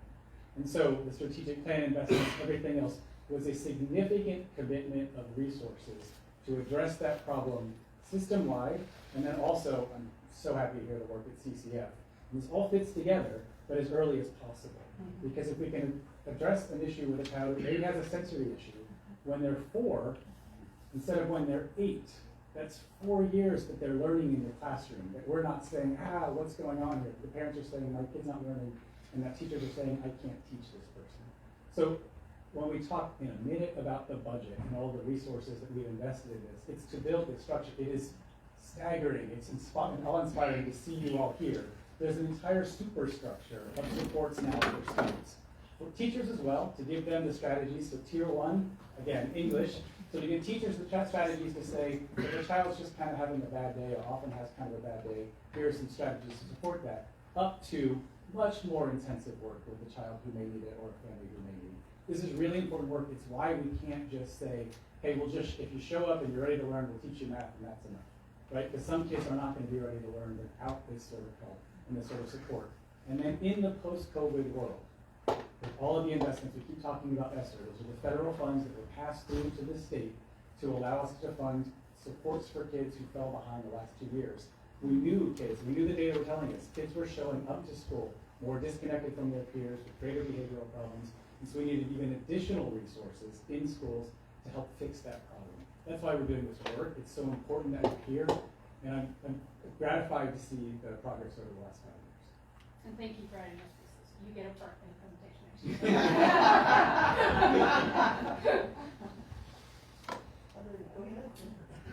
So I realize this is really hard and unstructured work to quantify. It's a lot of one-off unique situations. But I am interested in the type of systems you're using to track and try and monitor progress over time, even on a large scale.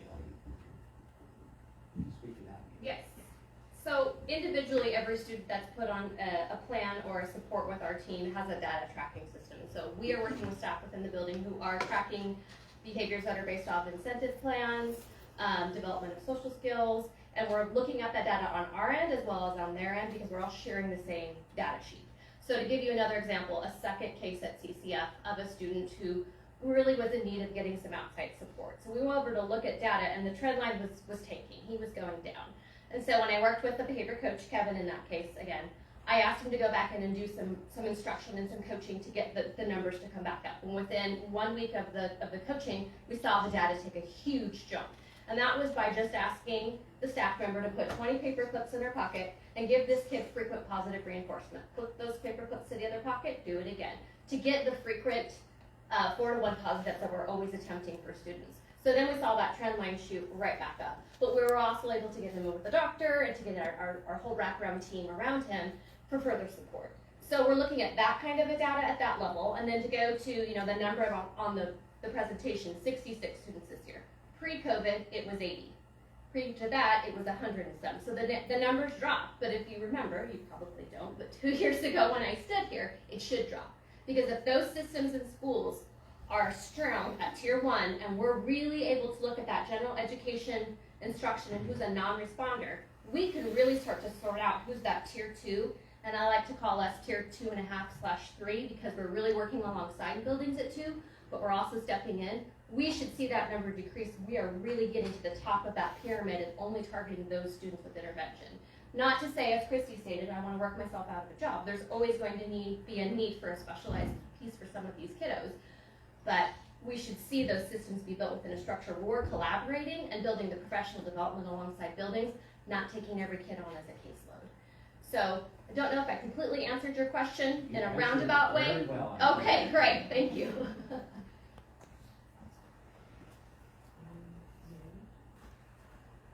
Really quick, let me add really quickly on this one. I know that I was asked to forward an email to you tonight by Peggy Needham, who I think many of us know, who deserves a lot of credit for first bringing this program to our district many years ago, advocating for it, and I hope some of you are on social media, on Instagram and Twitter, and seeing the power this is having with this student-generated source of strength. This is powerful work, and I can appreciate their efforts in helping support the training of this and empowering our students to empower each other and their peers around tackling this, and it's an incredible program. Shout out to Peggy, who I know is probably watching on Zoom. And I will forward that email on to the board, let them know how much she appreciates you, Kristen, and the board for supporting this. So I got the text. I do. Walleye CCC is the one that is posting all of the Walleye March project.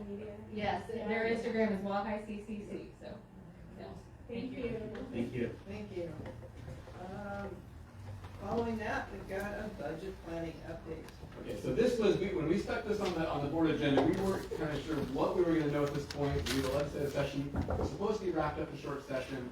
I shared with you some obviously information earlier today, and again, I don't want to catch the board off guard here, but provide a little glimpse into what transpired with the most recent short session. And talk a little bit about the impact there, and I know that we'll have another lengthy conversation with Marie Sullivan here coming up, I think, next week, right?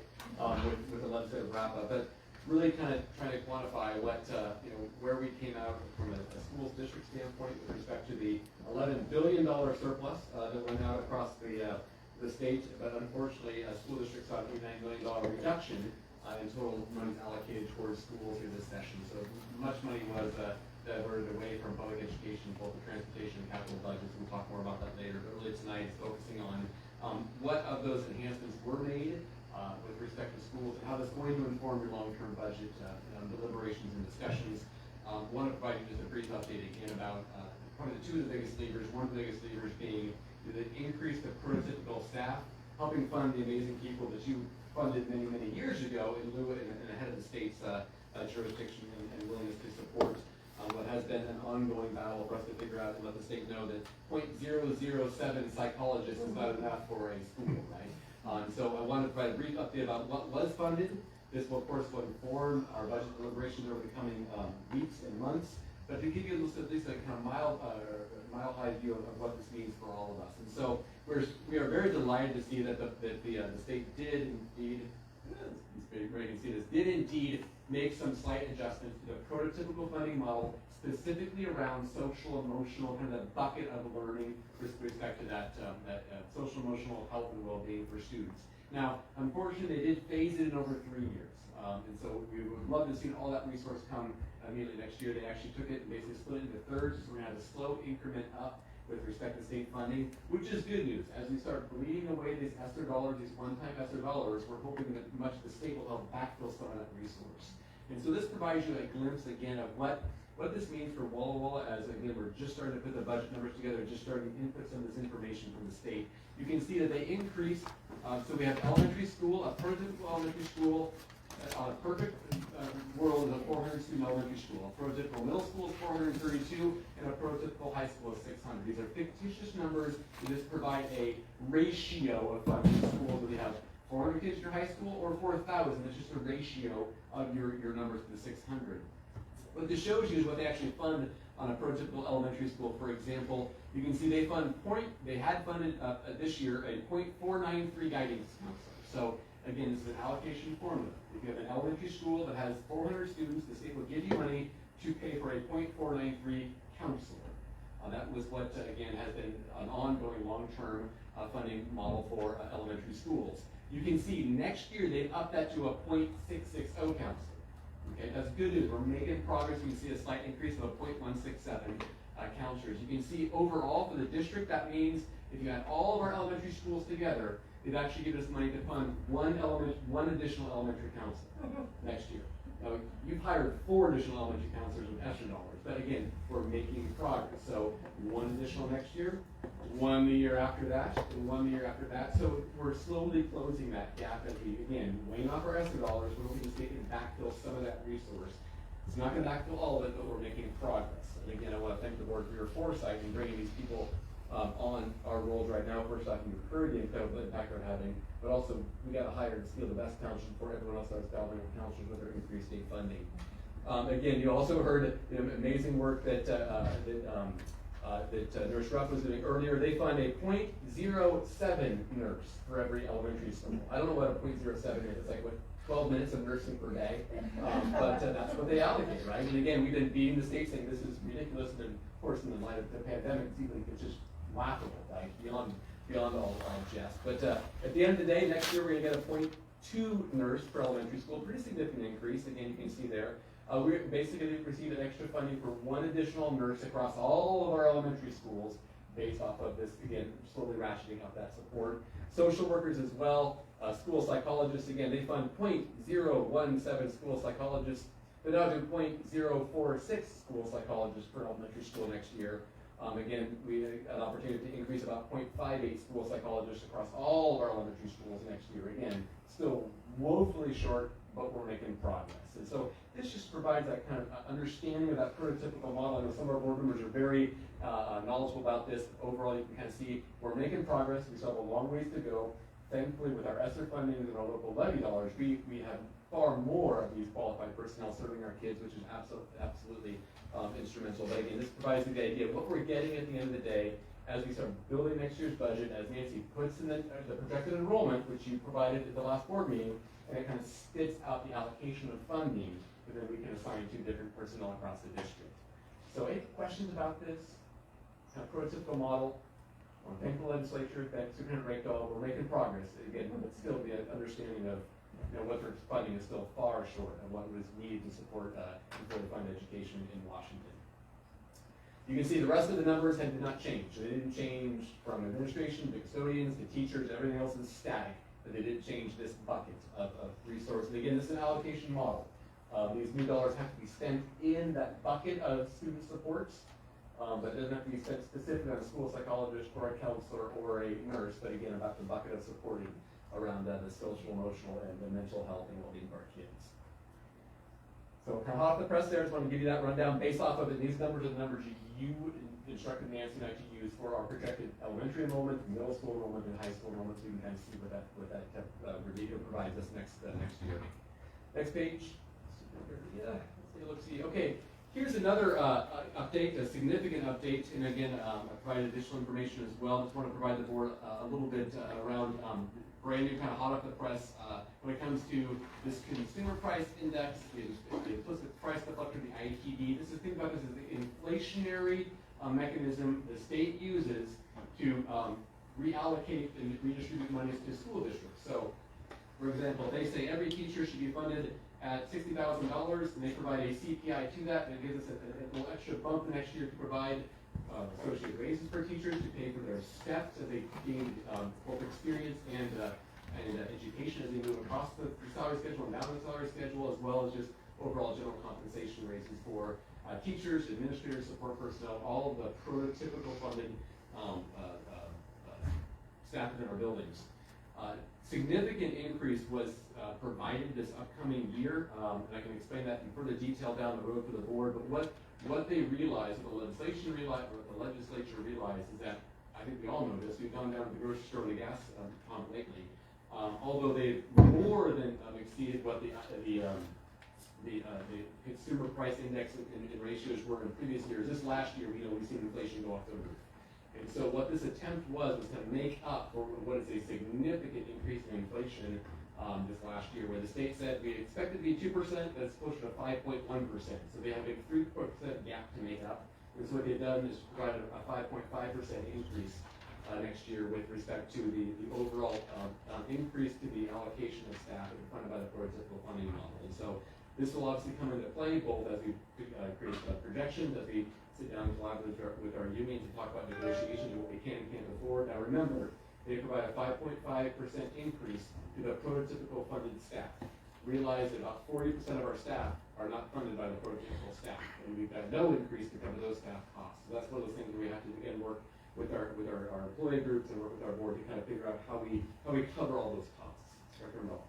So just, I think most people looking at the news, the number 5.1 or 5, whatever, seems low compared to what we're seeing every day, a number of 8. Yeah. So how are they justifying those two different? They used the most recent number prior to close the legislation, the most current at ERCF. I can't remember the exact acronym is, the number they used to evaluate that. So I think they used what they had at the time within the confines of the McCleary law, which actually defined the tool mechanism they have to use. And so they actually used a very narrow window for the IPB to help adjust that. Because if they went a year back or 2 years back, the number would be much more deflated. But of course, recently we've seen this big spike. The question is what's it going to be like 6 months, 8 months, a year down the road? They're basically saying, all next year, we're going to look at a 5.5% increase to cover those costs. Again, who knows what that number is going to be long term down the road from a look back. What a great question. Additionally, I also want to remind the board, critically important that as a part of the McCleary, remember the one thing that we have, unique and wonderful asset we have here, is teachers that come and work for Walla Walla, they stay here. They like it here. With that comes highly educated teachers and highly veteran teachers, which we know are the most expensive teachers. Prior to McCleary, we had this thing called staff mix, where the state understood if you have a staff who's a very veteran, very well-educated staff, they're going to cost more than in a district or community that has a highly transient staff, where staff don't stay, don't set roots, and are constantly on the move. Unfortunately, with McCleary, remember they got rid of that staff mix and came out with a short-term, 4-year fix that only some districts got.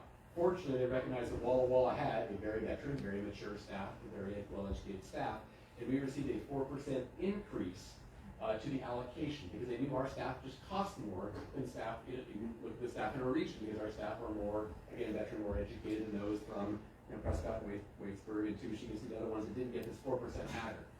The challenge is that 4% adder falls off. It goes away after next year. That's something that I know we're going to want to work with Ray Sullivan to make sure that comes back onto our roles. It comes back to our district, but it's something that has to be dealt with from a legislative standpoint with Olympia. So that's something that I think we're going to want to talk with Marie about, and we're going to meet with her soon to make sure, because that is a significant 6-figure, 7-figure implication for our district if that goes away. And so it's kind of our own regionalization based off of employee, again, years of experience in education. So something I want to also kind of make sure the board's aware down the road. The last page, again, the ink is very wet, and I want to thank Nancy Taylor for putting in all these numbers and doing the best to figure this out. But I wanted to show you a very, very, very capital key preliminary input from the numbers that you asked us to tell the state what we think we're going to have in enrollment, and what that then spits out with respect to prototypical staffing allocation. So when we put in the number of students we project next year for our district, which is 5,382 FTE. Remember, this year's budget was built on 5,574 FTE. These numbers are not new to us. We talked about these the last couple of meetings. The state is saying we are going to reduce 9 prototypical certs are going to be rolling off of our books, basically, because with less students, that spits out 9 less teachers that they're going to pay us for. They, however, are going to give us a total salary increase of about $450,000. Even though we have 9 less teachers, they're going to give us about $450,000. Why the difference? Because it's a 5.5% increase in dollars per teacher. So that's an important number, remember that.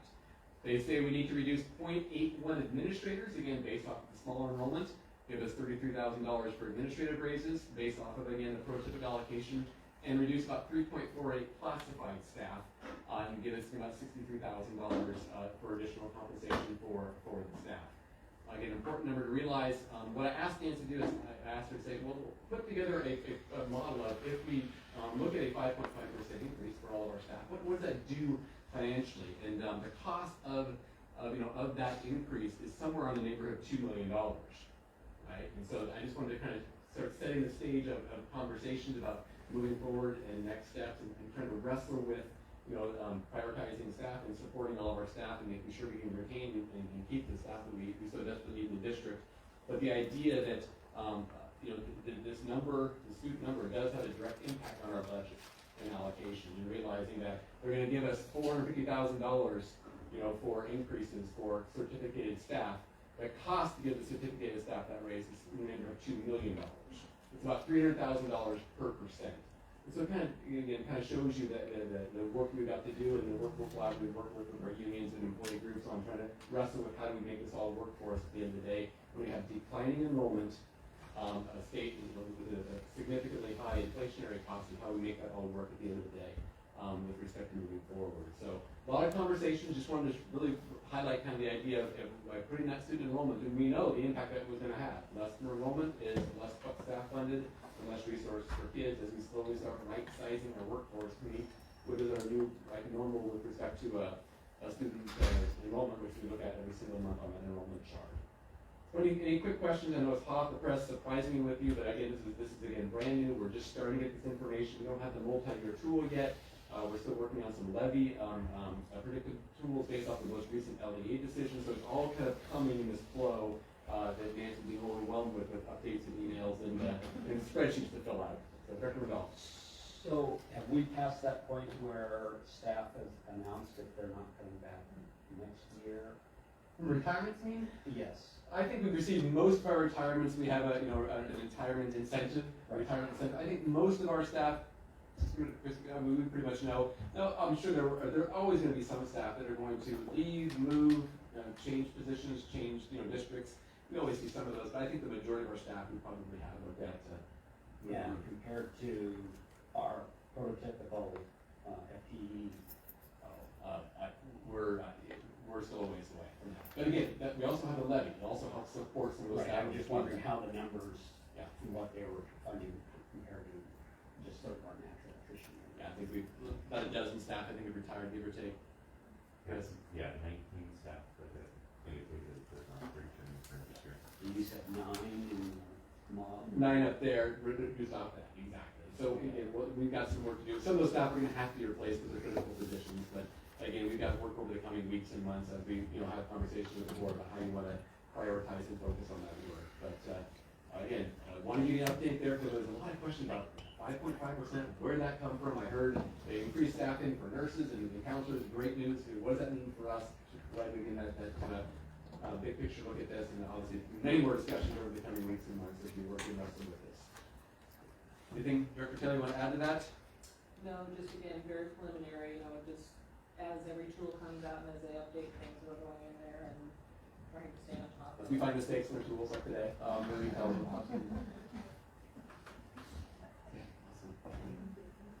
Moving on. Moving on, so we have first reading of policies, and so as you're aware that policies are brought into the policy committee, I sit on that as Director McCarran, and then they get spit out for a first review, and oftentimes there's not a lot of discussion, but at this point in time, that's what this is here for.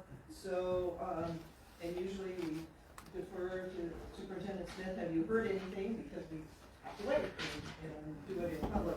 And I believe 1400 had some updates and comments, and you've all seen those. And they came from Director Rendall. Do we need any?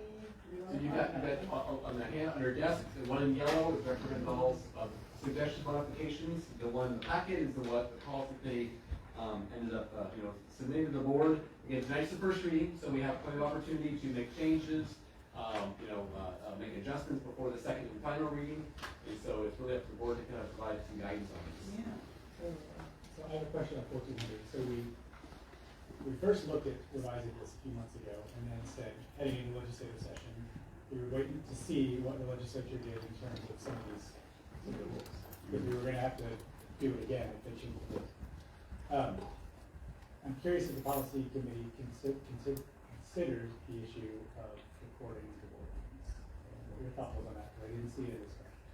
Yeah, so we did. We talked about it, and the part where we consider that is the second page there, the live video broadcasting.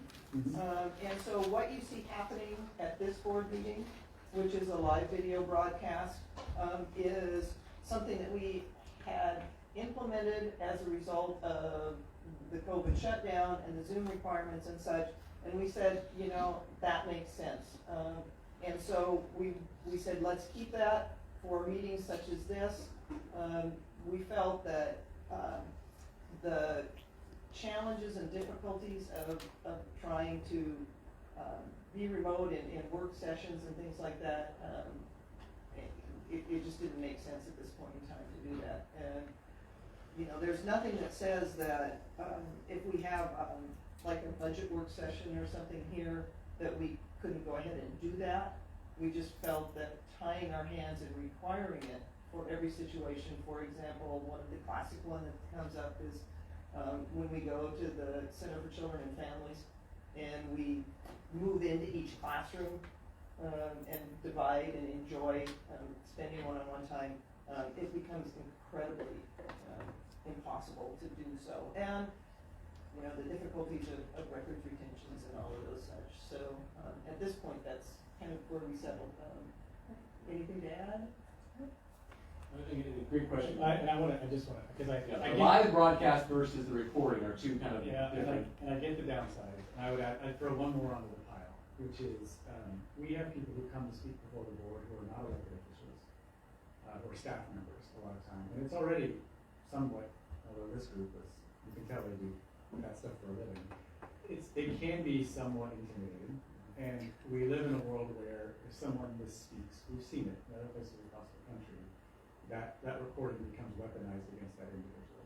We've seen it on both sides, and I've always pushed back against the idea of recording because I don't want that to happen. I don't want a teacher or a parent or a staff member to say something, have it taken out of context, to be used to threaten them, intimidate them, and that has always scared me. However, in the current moment, I could be persuaded that Representative Rude's framework, which was audio recordings held for a period of time, I think there was one version that was 6 months, one version that was 5 years, I think is doable. Does provide that public record. Does allow us later on to say, here's what was said at the meeting. Again, it's not an easy issue, but on balance, it has been raised as a question of transparency with the community, and it's an area where I'm willing to say on balance, I think I've come down now on the side of, in our business meetings, in this room, where we take action, which is different from just a study meeting where we're walking around and learning about a school district, not going to record with a bunch of kids around. I think we should consider adding that to the policy that we'll do that. And so let me clarify, because you talked about what we have as a live stream now, and Representative Skyler's was audio only. Are you? I think audio makes the most sense. It's a smaller file. Right. Okay. So keeps the record. Again, I thought his approach. I didn't necessarily. Sorry, Representative Rude. Didn't necessarily agree with the idea that school districts need to be mandated or told what to do. I think that's an issue for communities to decide. But the broad outlines of what he laid out, I thought seemed pretty workable, and I think are probably coming our way in the next legislative session, even though we didn't advance in this session. So I'm clarifying that the difference between what you're saying between a live video broadcasting is you want to step it up and do a recording. I would add, and the audio recording will be preserved and available for whatever the language be. I would throw it to the policy committee and set to do more research on that. But I wanted to put that proposal on the table with the entire board. You need to know what the cost is. Yeah, again, the beauty behind what Representative Bruton, I can't remember the other representative whose bill was actually made a little bit further than Skyler's did, is that it also modified the state retention law. Because right now, if we record a board meeting, that recording must be kept in perpetuity right now. We don't have this 5-year or 6-month benefit of that law would have overridden the retention law. And some of the other things that were also included in those bills was, you know, if we make a recording, we're also then required to transcribe that recording for anyone who requests that. So then we have to hand transcribe the audio recording for ADA accessibility purposes. And so that's just some things we're going to work through to make sure. I think Board Member Sari is correct. I think down the road something's going to come. It's not going to affect school districts, but all municipal. I mean, library districts, to city councils, to everyone, because we're all publicly, public meetings. I just want to make sure that we go in with eyes wide open about the retention and some of the complexities that may come with that if we get ahead of the legislative session. But whatever the board wishes, we will support. Other feedback. Thank you for that thought about the transcript. Currently, any member of the public can record on their own, in their own, so that it isn't that we're talking after the fact being able to access it.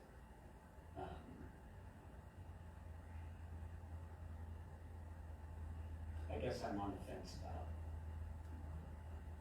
which, I wouldn't want to stop broadcasting what we do now. I'm not in favor of moving backwards on that. I think I'd like to know more about the cost before we can, get a good idea. And if we stay in here, luckily our system is we can record on MP3. We do have this the ability to do that in this building. The question is, and again, if you leave it to this one as a regular business meeting, that's much different than saying how do we record CCF, how do we record, I mean, it becomes very complex. But I think that's kind of what the live broadcasting was, to focus on these meetings, the public meetings where public comment is taken. So we've also written that in there, that the live video broadcasting would be for a regular business meeting. So I can absolutely, get some review from our attorney about what is retention, what is some responsibilities, well ahead of your next meeting, and get back to it in advance for you to consider that. Because I really like the focus on transparency, but having delivered my stack of records requests today, really appreciate the potential for just an automatic request for transcription after every one of these meetings, and that could be quite a burden for that. But I think if we did record them, we would just post them as files on the website. The written transcription would be required for ADA purposes. For ADA. That was one of the things that was brought up in some of these legislative or some of these recommended bills was that requirement. And let's get some, absolutely get some clarity from our attorney on that, on what that means to us and what that potential cost implications. There's some pretty nifty software that helps expedite that, so it's not a person having to hand type hours of board meetings, but. So let's get some detail on that. We can do that. To see. Okay. So, other thoughts about changes or whatever?